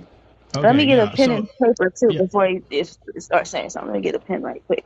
Yeah, no, I was asking, what denomination would you say you were a part of or affiliated with or what? Um, I like to say in Christian, we're classified as Baptist, but I don't think even as my church we operate like most Baptist churches, but that would be a Oh, denomination. okay. Yeah. So your question is, ask your question again so I can understand the way that you're asking it. Okay. So, in the Bible, how we have a scripture that says, Jesus says, I and the Father are one. Right. And I ran into different interactions with people where they say, well, okay, well, Jesus said that with God. What about when he said the same thing to the disciples about them being one with Jesus? Isn't that the same thing? And it's like, of course, I know it's a difference, but I'm like, how do I explain it in a way that makes sense? Yeah. So, all right. So just bear with me here so you can understand what I'm about to say. I, Okay. So I got you. let's put it this way. I say it this way a lot because it has to be understood first, like this. Hmm. So let me ask you this. Is 1 + 1 2? Yes. Okay. Do you think you would have a problem teaching maybe a child how to add? No. Right. Okay. Are you any good at algebra? A little bit. Okay. What about calculus? No. Let's not even go there. Okay. Right. So let's say you walked into a professor's room, okay, Hmm. and you've never taken calculus, and let's say Hmm. that you've had numerous friends of yours that neither one of them have taken calculus, and you're wearing a shirt that says calculus on it, and Hmm. someone comes up to you and they start asking you questions about calculus. But you Hmm. yourself, you never taken the class. So you walk into a professor's office and you're like, hey, I got some people curious about calculus. Where do you think I should begin with them? What do you think the professor would tell you? Send them to him. Well, that Start could with be one thing. algebra. Well, no, she's already taken algebra. They're getting ready to go to calculus now. So, but the point is, Banku and her friends, none of them have taken calculus. So what do you think his advice would be to you if you're asking, what can you tell your friends about calculus? And then he asks you, have you taken my class? And you say no. What do you think he would say to you? Of course, you would say take the class. Right. So I'm being honest when I say this. There are things that if we don't understand previous things like algebra, you can't take calculus. And if you Okay. haven't taken calculus, you're not going to explain it right because it's not rooted in you. So Okay. as Christians, we have been taught that it's okay to go get answers, but not knowing how to prove the answer in the mathematical equation. Okay. Right. So if someone was to say, here's an algebra mathematical equation, and we understand that things in the parentheses have to be done first, right? Okay. Right? That's the whole purpose of parentheses. And so if those things are not understood, how could someone come to the proper conclusion of what the answer is? So Okay. what happens is people say, hey, what's the answer to this? And then let's say someone comes up to you, they do all the work, and let's say the answer is 25. I'm just picking a number. And you go up to Okay. someone, you go, hey, you know what you asked me the other day? Yeah, the answer is 25. Do you think they're just going to Right. believe you? No, they need to Why see not? the proof in the work. Well, Right. you need to see So, the proof in the work. Yeah. yeah. Okay. So it boggles my mind how we've been lied to. So hear me Oops. out. Every one of us have been lied to, and we believed the lie. We believed that in the Bible, we can just have the answer. And Okay. that's not true. That's not true. It's a lie. You cannot just have the answer. You have to be able to show people where and how you are understanding and how the conclusion of this is what it is. That still doesn't mean they're going to believe you. Right. But if you were to just go up to someone on a quote unquote topic, first of all, there's no topics in the Bible. There's no topics. There's only a truth, and it's one truth, and it's a huge story, huge. Mm-hmm. But we as humans, we have made the mistake of trying to establish like a school when it comes to the Bible. And there's nothing like it. It's nothing wrong with asking questions and trying to learn. But we've been lied to believe that you can just get an answer. And then so now we go up to a person. So now let's say that you were to tell this professor, look, I just want to know the answer to this question right here. And they're like, fine. And he goes through the mathematical equation. First of all, you don't even know what he's talking about, even through the whole equation. But when he says, all right, 25, there's the answer. And you're like, all right, because you think, not you, figuratively you believe that the answer is what is important. And I'm telling you, the answer is not what's important. It's understanding how to get to the answer. So you can tell people the answer all day long, but if their knowledge is just algebra, matter of fact, they're not even going to want to hear how you got there because they don't even understand what you're talking about because you're starting to talk in calculus form. So the whole word is a seed. Jesus didn't try to give us an example of how it worked. He's the one that created the earth, and the earth here that we live in, everything is based on seeds. So in order to get a tree to grow, you have to plant a seed, and then you water it. Even though it sounds basic and fundamental, it's the same in the spirit. Jesus is the seed, the thing that's called a seed from the beginning. And when he's planted, he grows in you. Not that he gets stronger, but in you, the truth becomes stronger in you. So Jesus says, me and the Father are one. Me and the disciples are one. Me and everybody's one. So the answer is that, or the question would be, is that true or not true what he's saying? And then I'll be like, yes, that's true what he's saying. And we know it's true because we know that he doesn't lie to us. That's how we know that it's true, right? Right. The problem is how is that true? Well, it all starts with the seed. But in order for a seed to even begin, there has to be a soil. There has to be. If there's no soil, then what's the point of talking about Christ as a seed then? And so when Jesus tells the parable of the sower, he says that this is man's heart. But on one of the soils, he calls it a good ground. So my question would be, if Jesus talks about a good ground and he said this is man's heart, how does a man's heart become good? By their faith in God. Like it's not like a man's heart can be like technically in the term good, but by the righteousness of Jesus, that's where the good comes there from. You go. Okay. Right? So the only way a man can become good is through Christ. Yes. Okay. So you can't give something to someone unless you have it to give, right? Right. So if I'm asking you for a book and you don't have a book, it doesn't make no sense for me to ask you for a book. You don't have one. Right. So the only way a man's heart, which Jesus is telling us is soil, the only way for our heart to be called good is that means we have to get it from a good place. What's the first soil ever talked about in the Bible? The first soil that's ever talked about in the Bible? Yeah. Where's the first time you see seeds planted in a soil? First time.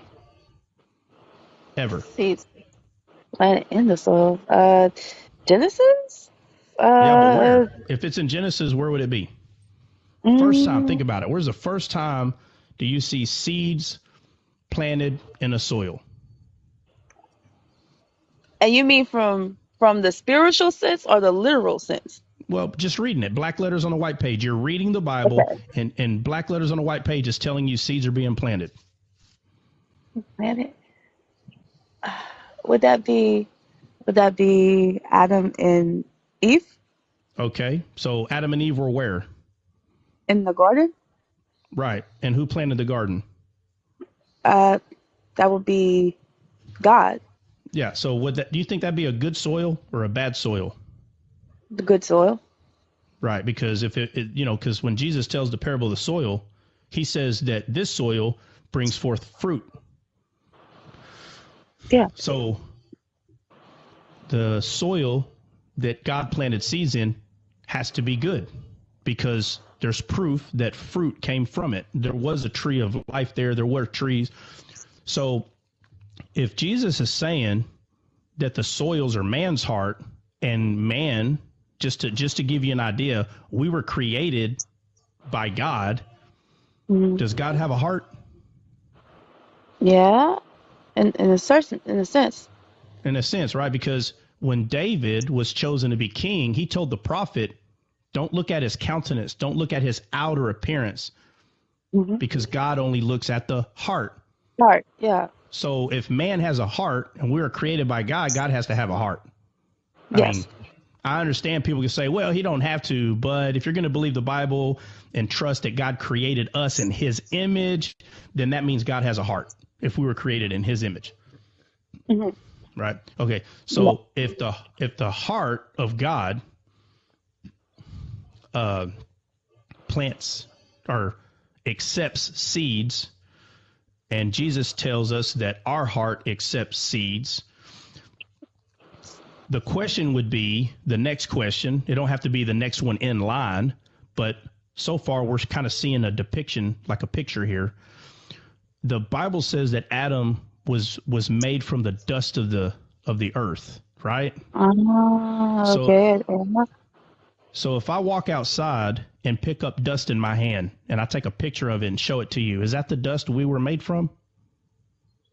Yeah. Yeah.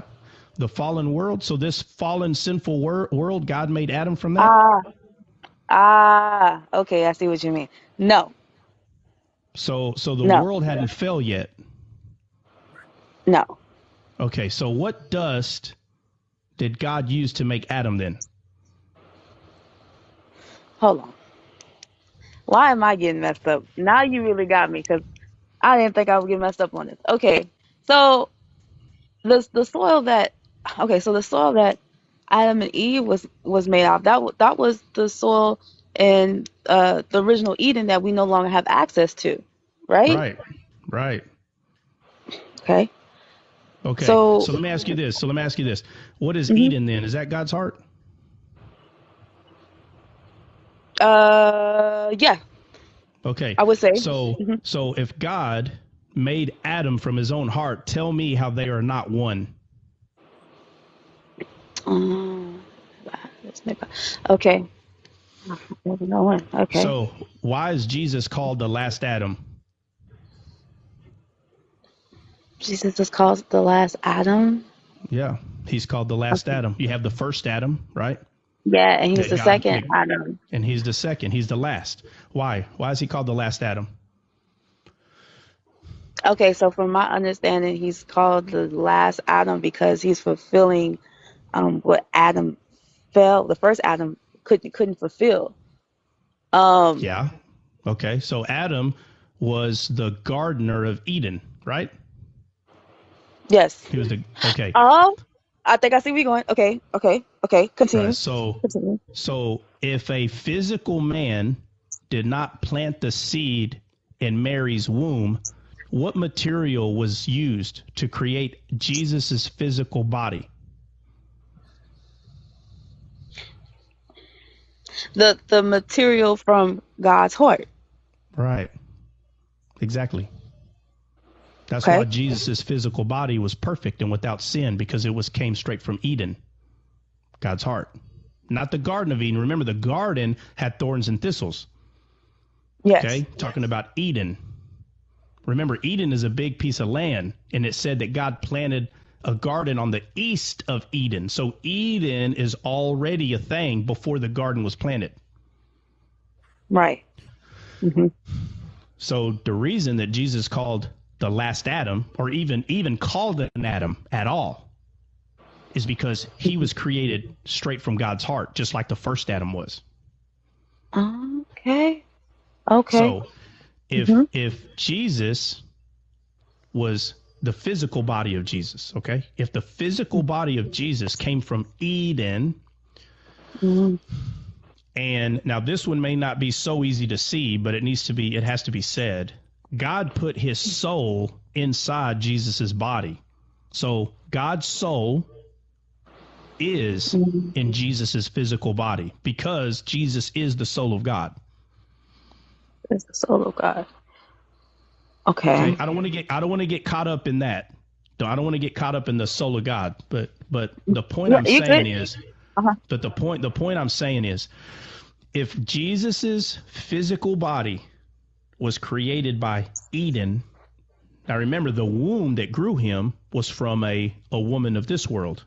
Okay. Right. So he was not the glorified body that some people try to say that Jesus's body was already glorified. I understand why people would believe that, but you still have to understand that Jesus's body was formed in a human's womb in this world. Okay. So he had the physicality of a physical man, but he did not have a glorified body.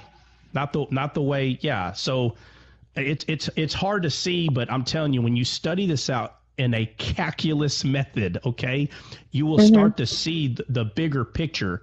But the point I do want to focus on is that Jesus's physical body, the materials that created that was God's heart.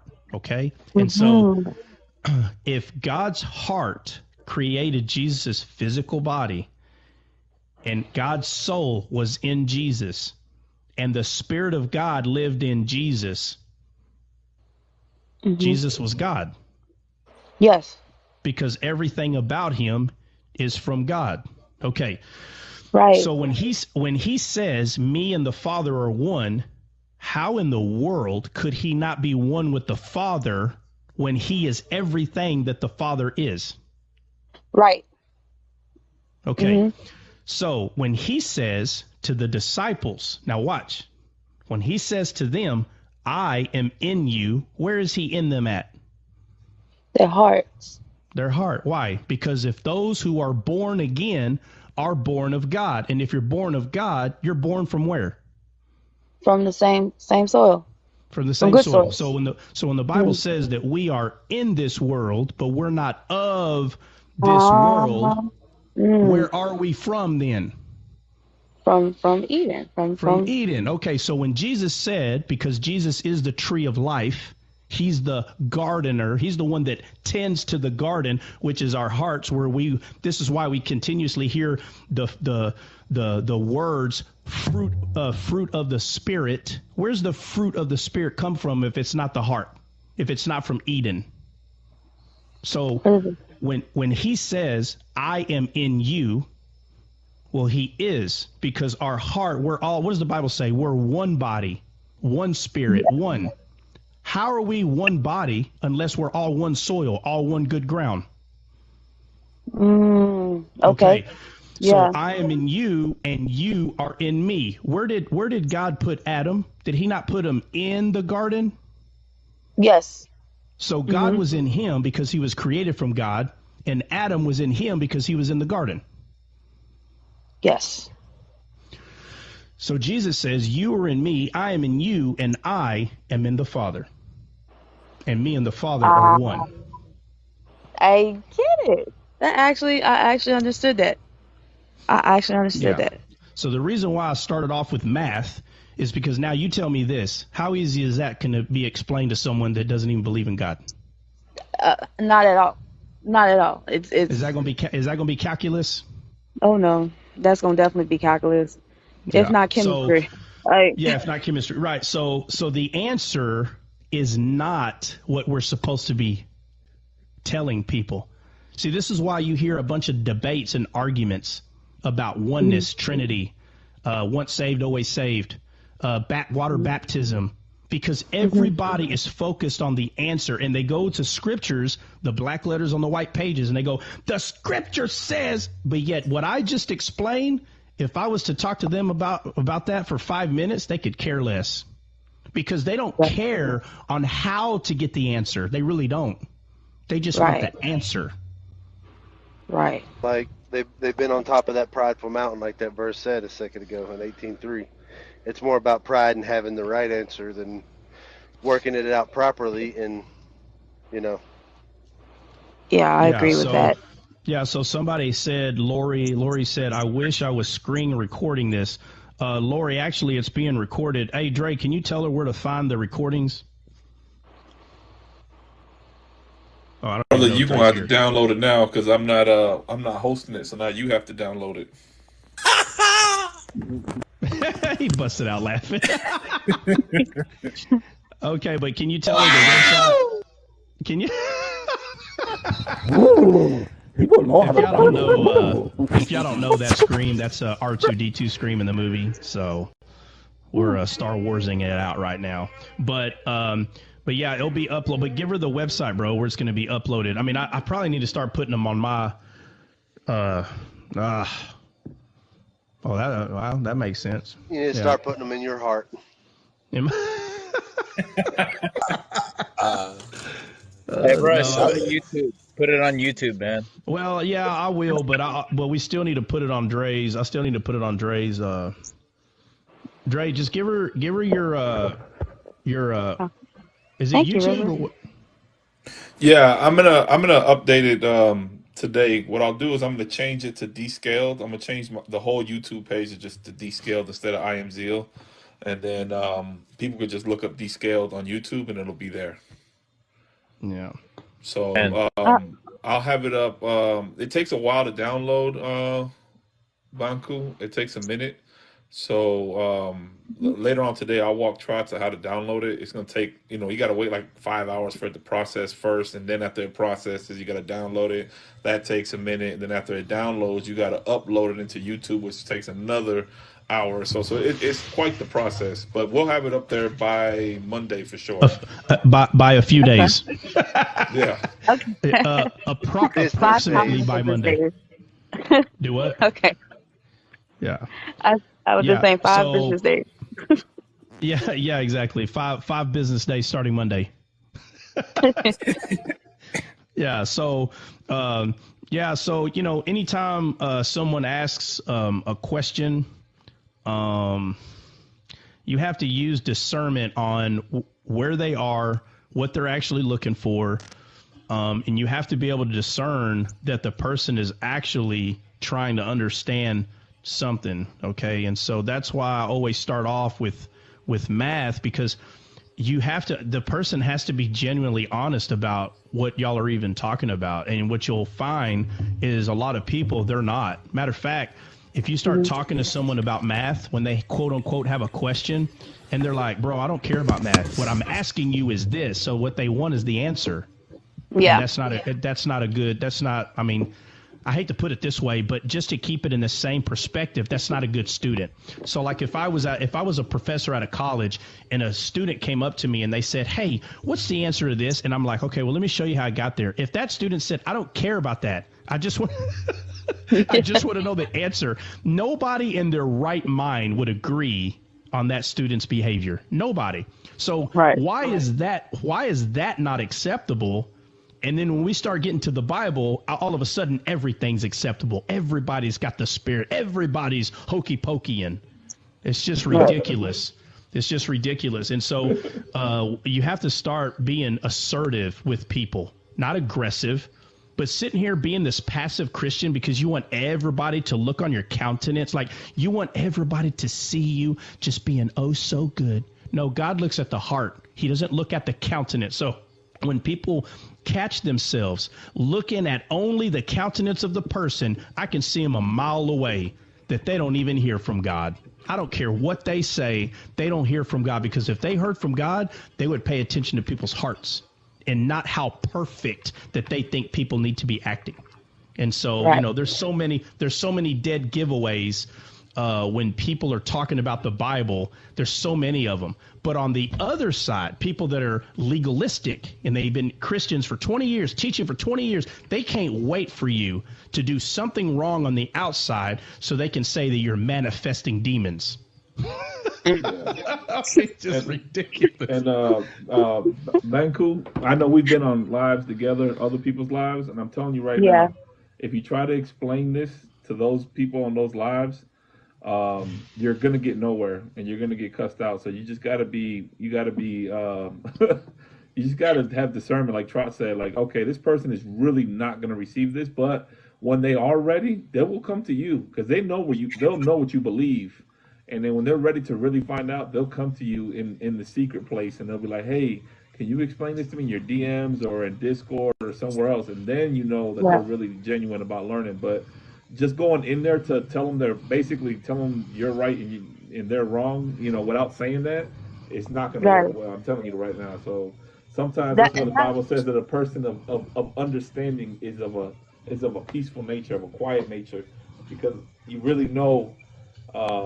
Like Trot said, when you're talking to somebody who's 3 years old spiritually, in the physical world, no grown up argues with a 3-year-old about the sky being blue. You just look at them like, oh, okay, no problem, buddy. And you just keep moving, Yeah, I get you, and that's why I'm trying to take a different. I'm trying to take like I said, I really, really, really, really, really want to get serious about studying the Bible, and I think what's making me more so get serious is because I don't know, Dre, if you know that, but my husband is Muslim, but he's also one who doesn't seek knowledge. He doesn't want to seek the wisdom, and even though yes, I want him to come to God, I know I can't change his heart, I can't change his mind. But there's also different people in that same mindset as him.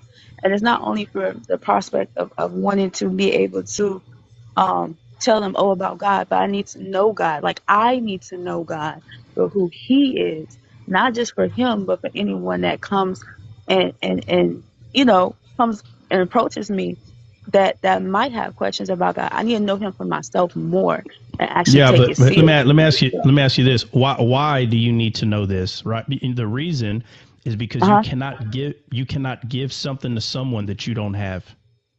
Okay? Exactly. This is a huge misunderstanding in Christianity. Just because someone.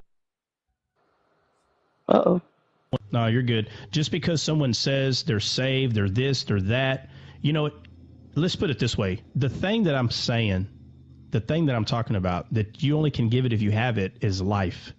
Okay? Yeah. So whenever we come across another human, their heart is either desolate or it's alive. It's one or the other.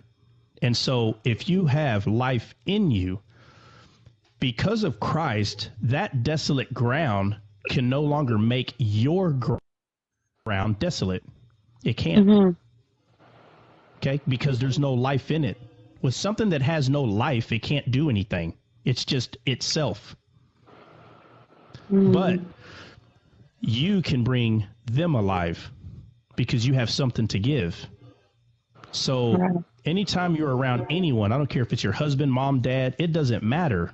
You see your heart. And let me make a statement, and this is not easy to understand. I'm taking calculus to the next level, but you are the Garden of Eden.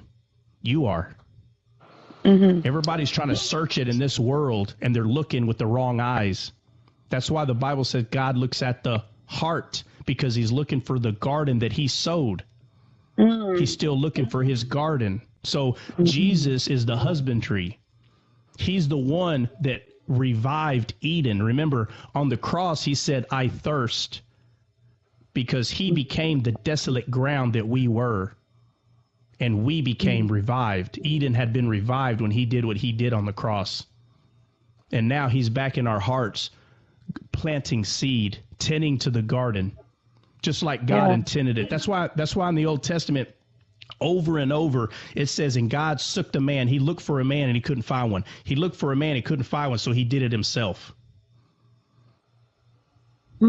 So, I get that. I get that. Yeah. So anytime you come across anyone, I don't care who they are, husband, mom, dad, friend, it doesn't matter. No matter where you go, from this point on, your attitude has to be 100%. I am the Garden of Eden, and anyone that comes near me is going to come alive, period. That has to be your attitude. Your attitude has to be, I don't care what they're claiming. I don't care what they claim they believe, because there's only one truth. There's only one faith. Jesus is faith. Any other Bible that claims they have faith is a liar. There's only one. Jesus is faith. That's a huge part that people don't understand. He is faith. In the Old Testament, the word faith is used 2 times. The first time the word faith is used is when God is telling them what they need. Notice Christ hadn't came yet, but yet he's telling them what they need. And the second time is when he says, the just shall live by faith. So the first time he's actually telling them what they don't have is what he's telling them. He's telling them what they don't have. And then he says the just, later on, many books later, he says the just shall live by faith. Faith wasn't here. So in the New Testament, like in Hebrews, where it says, and Abraham used faith and used faith. This was a revelation of what they were using. But the truth is, faith wasn't here yet, because Christ is faith. The Bible says faith comes by hearing, and hearing of the word. The word is Christ. So you only can receive faith when you hear of him. So therefore, and I can do this all day with faith, but Jesus is faith. So if another book claims and they say, well, in my faith, there is no my faith. There's one faith. His name is Christ. So what are you calling faith? See, Satan is very good at making us believe that everybody has faith. No. That's that. No. So no matter what they say about what their faith is, what they believe in, you have to look at them like they are being deceived 100%. Because if they had life in them, they'd be able to make people come alive. Well, that's where it says they had the appearance of godliness, but they deny the power thereof. So, you want to touch on that same thing where we're talking about either you're Eden revived or you're not, either you're saved or you're not, either you have faith, there's only one faith, or you don't. And that's why when Jesus says, depart from me, I never knew you, means that he never knew you. That means your ground was never revived to begin with. Ever. You were never part of the body. Yes. Because some people think that you could just, like, you were a part of the body at one point, but because you did all these bad things, now you're not a part of the body. Jesus doesn't lie. He says, I never knew you. Never. You never had the seed. You never had the tree of life planted in you. Your root never connected to the good ground, ever, ever, ever. Never. So people try to use this and they try to twist what it means. I'm not going to go through the argument. But I'm going to tell you something. When God said never, he means never. He never knew you, ever. Right. Never. So, again, a lot of these things are not easy to hear. And I'm not talking to you, Banco. I'm saying whoever. Some of these things ain't easy to hear. But, hey, try. You can tell the voice or you don't know the voice. Yes. There isn't no, I think I heard the voice. Nah. The sheep know his voice. When you know it, you know it, bro. You can't undo it. You can't unhear what you heard. You can't unsee what you've seen. No, there's no devil in hell that could put you back inside of a box that you used to be in. It's not possible. Period. Point blank. Yeah, and so Jesus on the cross. Y'all about to make me cry. Oh, look. Yeah, well, Jesus on the cross. The reason that he has thorn and thistles is because he took the thorn and thistles. Right? Mm-hmm. He became the desolate ground, the dry ground. He was the only being on earth that had living water. Imagine that. The whole earth, and he's the only being that had the belly of living water. Jesus said, believers in me, out of their belly will flow rivers of living water, out of their belly. But before he did what he did, he was the only one. You can ponder on that for 2 or 3 days and be amazed. He was the only one that had living water. So, he had the conversation with the lady at the well. And he's telling her, well, I got water. If I give it to you, you'll never thirst again. She's like, where? Let me see. What water are you talking about? So he's the one that's always talking about this living water. He's the one that's giving away this living water. And it is sad. It's a very nasty thing, man, right? But on the cross, he said, I thirst. And so your carnal mind and eyes think he's saying he's thirsty. No, man. No. Right. He was no longer living water. He was no longer living water. He became sin. Sin is dry and desolate. So it's not a coincidence that after the fall in the garden, it's not a coincidence at all that God tells Adam, you know, where were you? I couldn't see you. And he's like, oh, well, you know, we hid. And he's like, well, did you eat of the tree that I told you not to eat? Notice what he said. He says, did you eat of that tree? It's just really a question. Mm-hmm. And he said, well, the woman that you gave me. And she said, well, what have you done? Da, da, da, da. But when it's all said and done, he points at the serpent and he said, because you have done this. Who's he talking to? Satan. So right, who does God blame? Satan. He blames Satan. Mm-hmm. So if he blames Satan and he's talking to Satan, and he says to Satan, to the belly may you go and may you eat dust all the days of your life. He's not saying you're just a slithering snake in this world and I want you to lay down and your mouth is going to be so close to the ground you're going to eat dust. That's not what he was saying. He's saying you will no longer have a belly flowing of living waters, but rather dust may you eat all the days of your life. Okay. The deadness. Okay. I get it. Which means that God created not the Satan we know, okay, but the light bearer, right? People use the word Lucifer because it means light bearer or light bringer, but it doesn't matter. God created that being, and the thing is, he was created with light because God created him. He's the one that made his own decision. So when people say, well, okay, well, then God created evil. And God, listen. Oh, my God, just for the sake of argument, let's just push that to the side. The point is, when God makes something, they do understand the things of God. They are light. They do have belly flowing of living water because they were made from God. But now he's told, to the belly may you go. And the belly that he's talking to is your own will. See, because every man, he can make his own will if he wants to, or his will can be that of the Father, which is to be fruitful and multiply spiritually, being fruitful and multiply, right? Bringing things to life. Okay, so we can choose to be in our belly, right? Just like Paul the Apostle said, there's these people who hate the cross, for their belly is their God. Paul got this from the Old Testament. This is why Jonah was in a belly of a whale for 3 days. In real life, did Jonah get swallowed by a whale? Yes. But he also was in his belly. Because when God told him to go preach to Nineveh, it said that Jonah left Joppa. The word Joppa means beautiful. He left the presence of God and he went to his own will. And he was in his belly. So when he got swallowed by a big fish, it's talking about him being in his belly is what it's talking about. Eglon, in the story of Judges, there was a man named Eglon, and he is described to us as a very fat man. God does not care to let us know that this man ate pork 5 times a day. That's not what God's trying to show us. The Eglon was a very fat man, meaning that he's in his belly.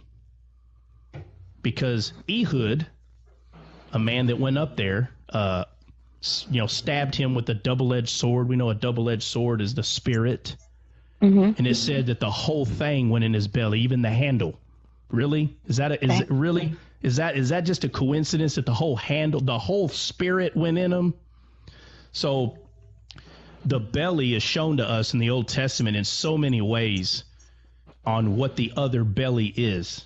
which is the person's emotions and their will. So getting in your belly means you're more focused on your flesh than you are in the living water belly. And so it's not a coincidence that God told Satan, to the belly may you go, meaning to your own will may you go, and may you eat dust all the days of your life. Right? So he's a well without water now. Wow. Wow. That's a wrap around. You making me think of that Old Testament verse where I don't know if it's an Old Testament verse, but the part where they did mention the belly, and I can't remember exactly, but I remember my pastor talking about it where they were saying like food for the belly or something like that, handing you over to your desires. Yeah. It's the same context. Yeah. Yeah. Actually, absolutely. That's deep. That's deep. Yeah. So with all that being said, that's why Jesus and God are one, and we are one with him. I get it. That helped a lot. I appreciate it. Even if I couldn't explain it to someone who don't understand calculus, for myself, I know. For myself, I know. Yeah, no, this would be something that you would need to go meditate and mutter over it so it can become rooted in you rather than just a head knowledge. It needs to become rooted in you. Yeah. Yeah, I agree. Thank you for answering. I think I'm going to drop down. I'm going to be in the comments. But I appreciate that. Yeah. That was wonderful. Thank you so much. Absolutely. Yeah, absolutely. Okay.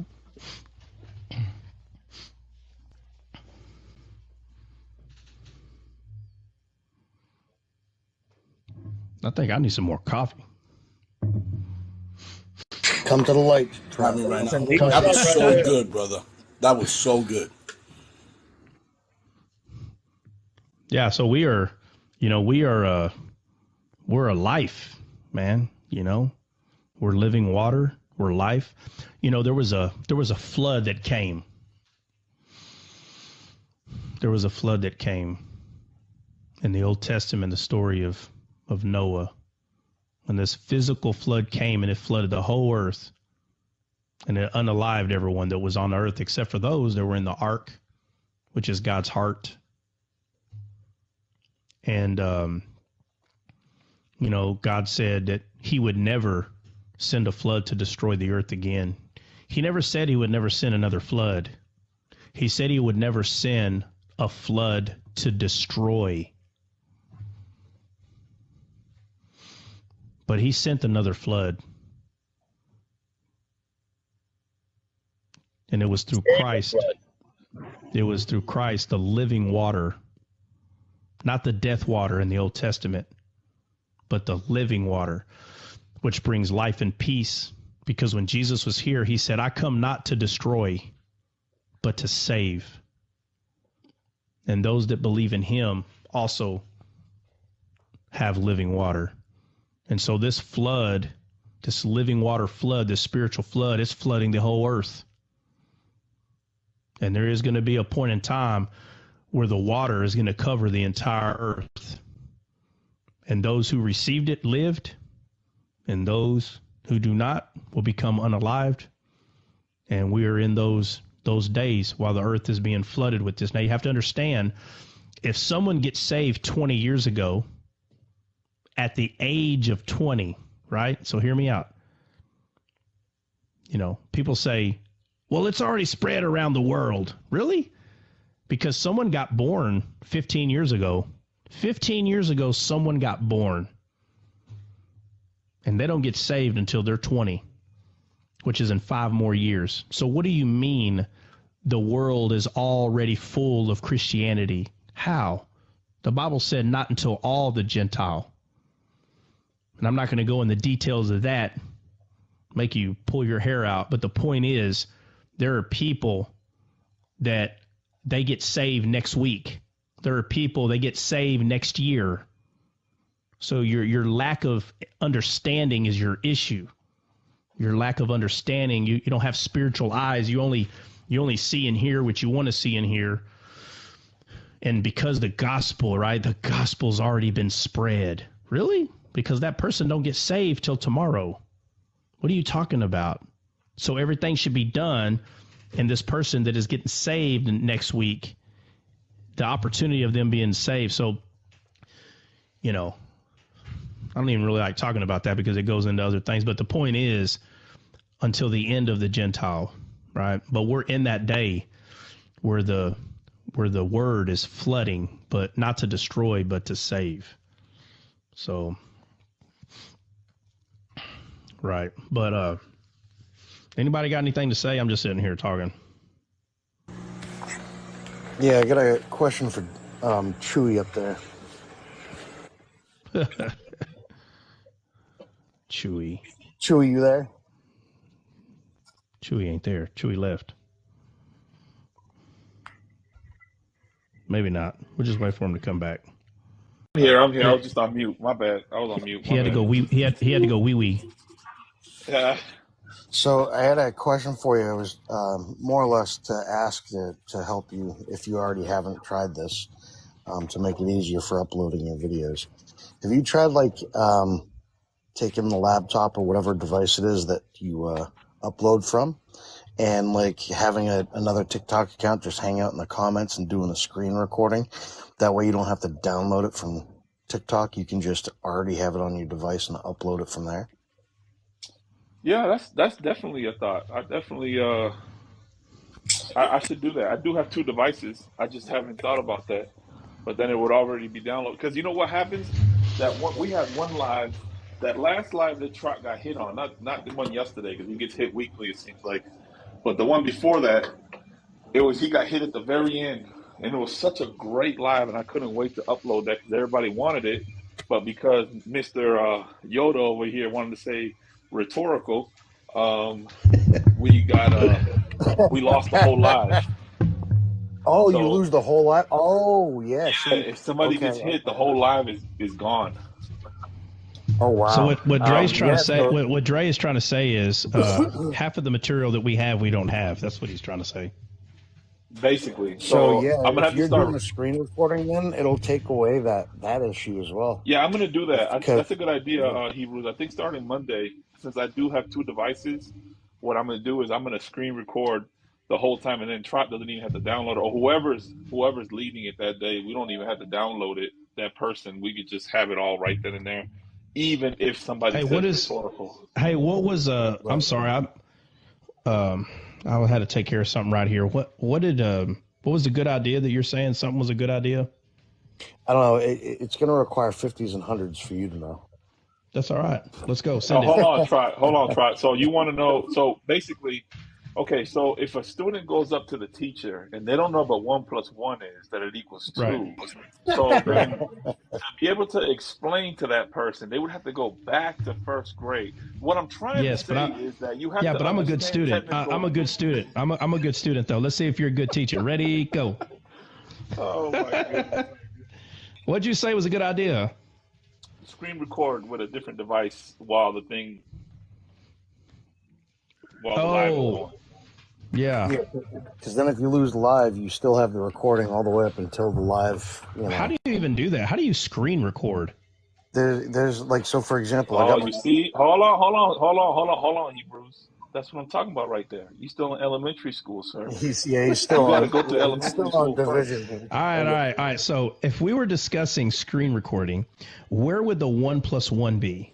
Let's start there. So first you have to have a phone. Okay, so I got a phone. All right, now what?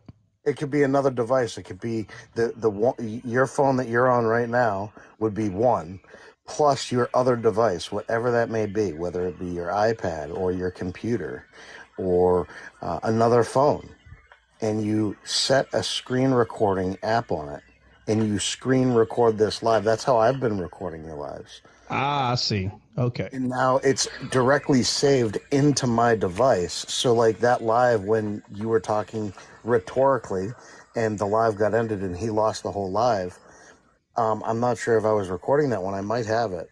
So I'll look back, Dre, for you. But so you got booted out, but the live continued. So you could still continue recording that as well, even after the rhetorical got kicked out. Yeah. I got a phone call. I'll be right back, guys. Yeah. Hey, somebody help me with this. So I got 2 people that requested up.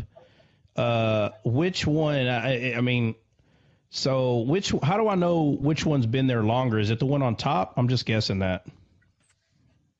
No, it's hard to keep track. It's you could go by preference.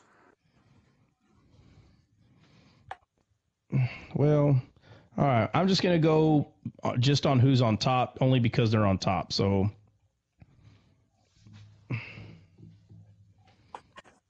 Remember, he who's first should be last. And then when you're ready, Trot, after the guests and stuff, I've got. When you're ready, I got a question for you. But after you're done with the guests, if you want. yeah, YOLO, what's up, bro? Yeah, good evening. Oh, What's going on, man? What's on your mind? oh, not too much, mate. Yeah, like I thoroughly enjoy your lives, man. You certainly have some wisdom under your belt. I do want to ask a few questions, man, but I believe that yeah, I'm quite vanilla, man. I've only been with the Lord for like 2.5 years, so I guess I mean, if it's gonna sound stupid to you guys, but like regarding the vaccines and the mark, can you elaborate on that subject briefly, if you could, please? Yeah, well, like in what way? Like ask a little more detailed question, like not so vague. So are you talking about like you want to like refer to scripture? No. I'm saying like, can you just like maybe be a little more detailed in what you're asking? Yeah, so we obviously know what the injectables are doing to people and Right. what their intentions are to do to those people. Does that mean that they have potentially received the mark as we're talking about the mark. Yeah. Okay. Yeah. All right. Let's do this. Let's see. Wait a minute. What's today? Today Friday? Yeah, Friday. Man, y'all don't understand, man. My wife, just real quick, YOLO.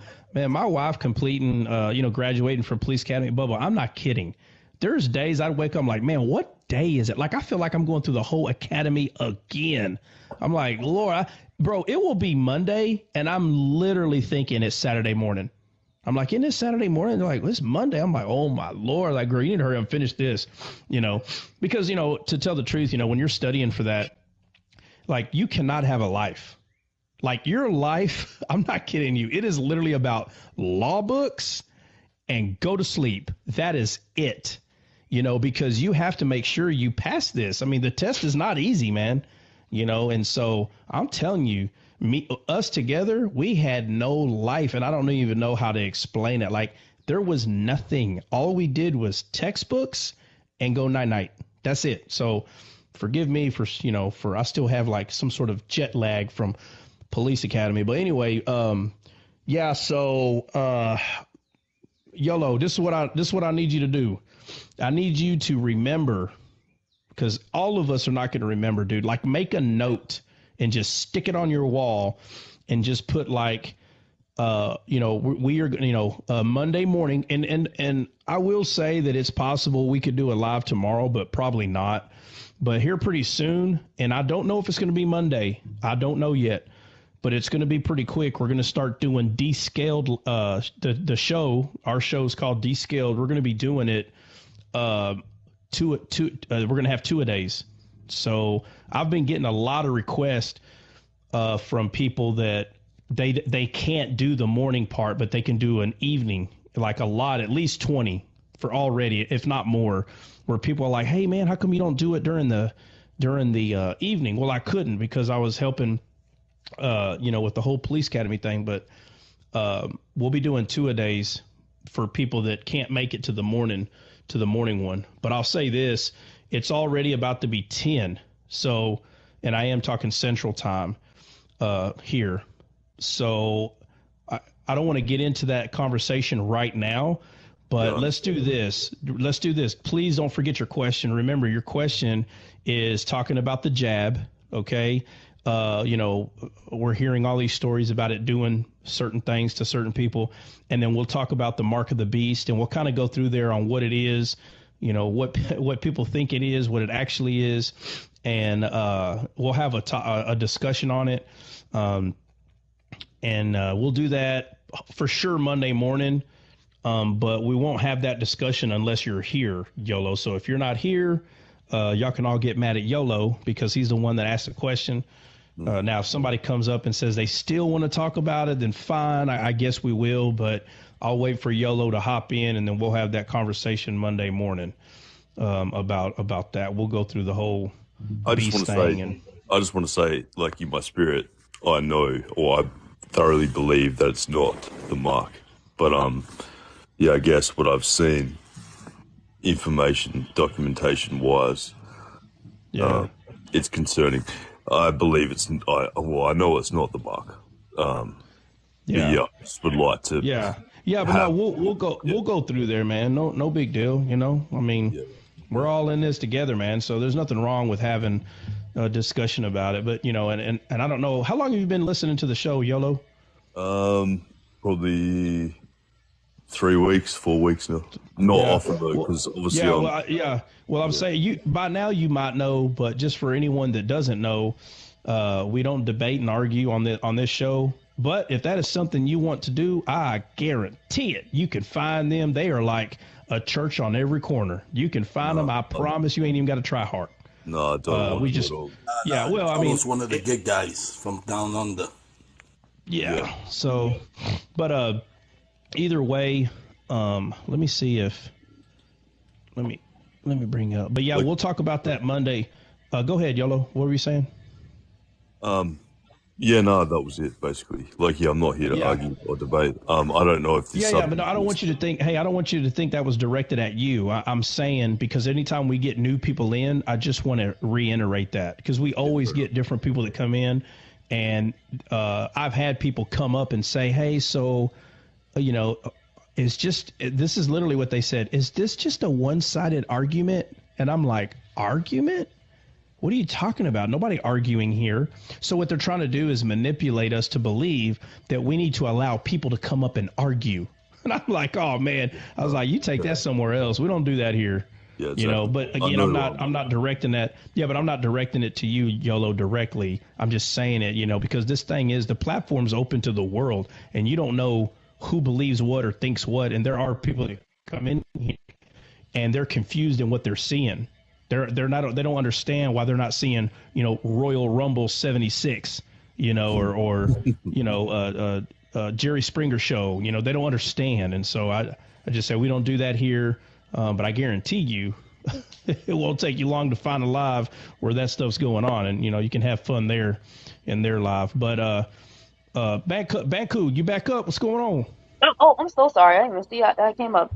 I wanted to ask the question. Chameleon Mama was asking in the comment, and she said she couldn't come up because she's dealing with stuff. But she asked, what do you say to people who get stuck on God, regretted making people, like as if he made a mistake? Yeah. Is that Himalaya? Is that who that is? Himalaya. Oh,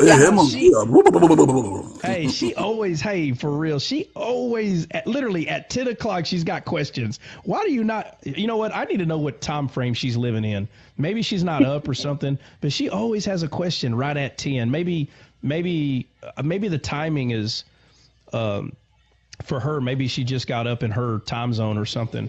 But it seems like at the very end of the show, she always has a question. Yeah, but, I think she waits until the end of the show to ask the question because she wants to give. Yeah, she wants to give respect to not interrupt the teaching and stuff like that. Yeah, well, she got fine, questions.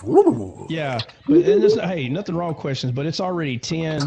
We gotta go. Hey, so Banku, tell her or you, look, Monday morning, don't forget the question. Monday morning, bring the question. Did she give a verse? Obviously, she's talking about. Yeah, I know which one she's talking about. I just can't remember the address.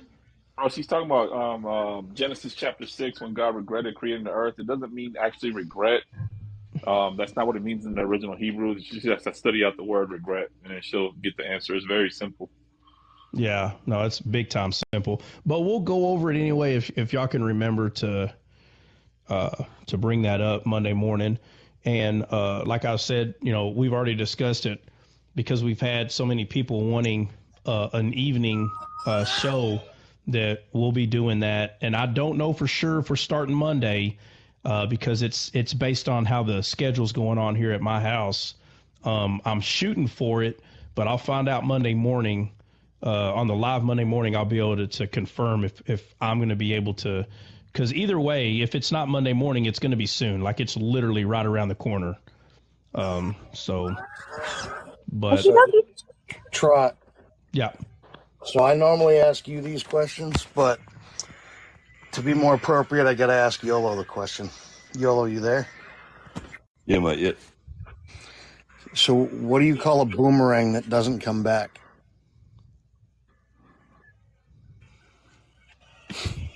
I feel like I should know this. Yeah.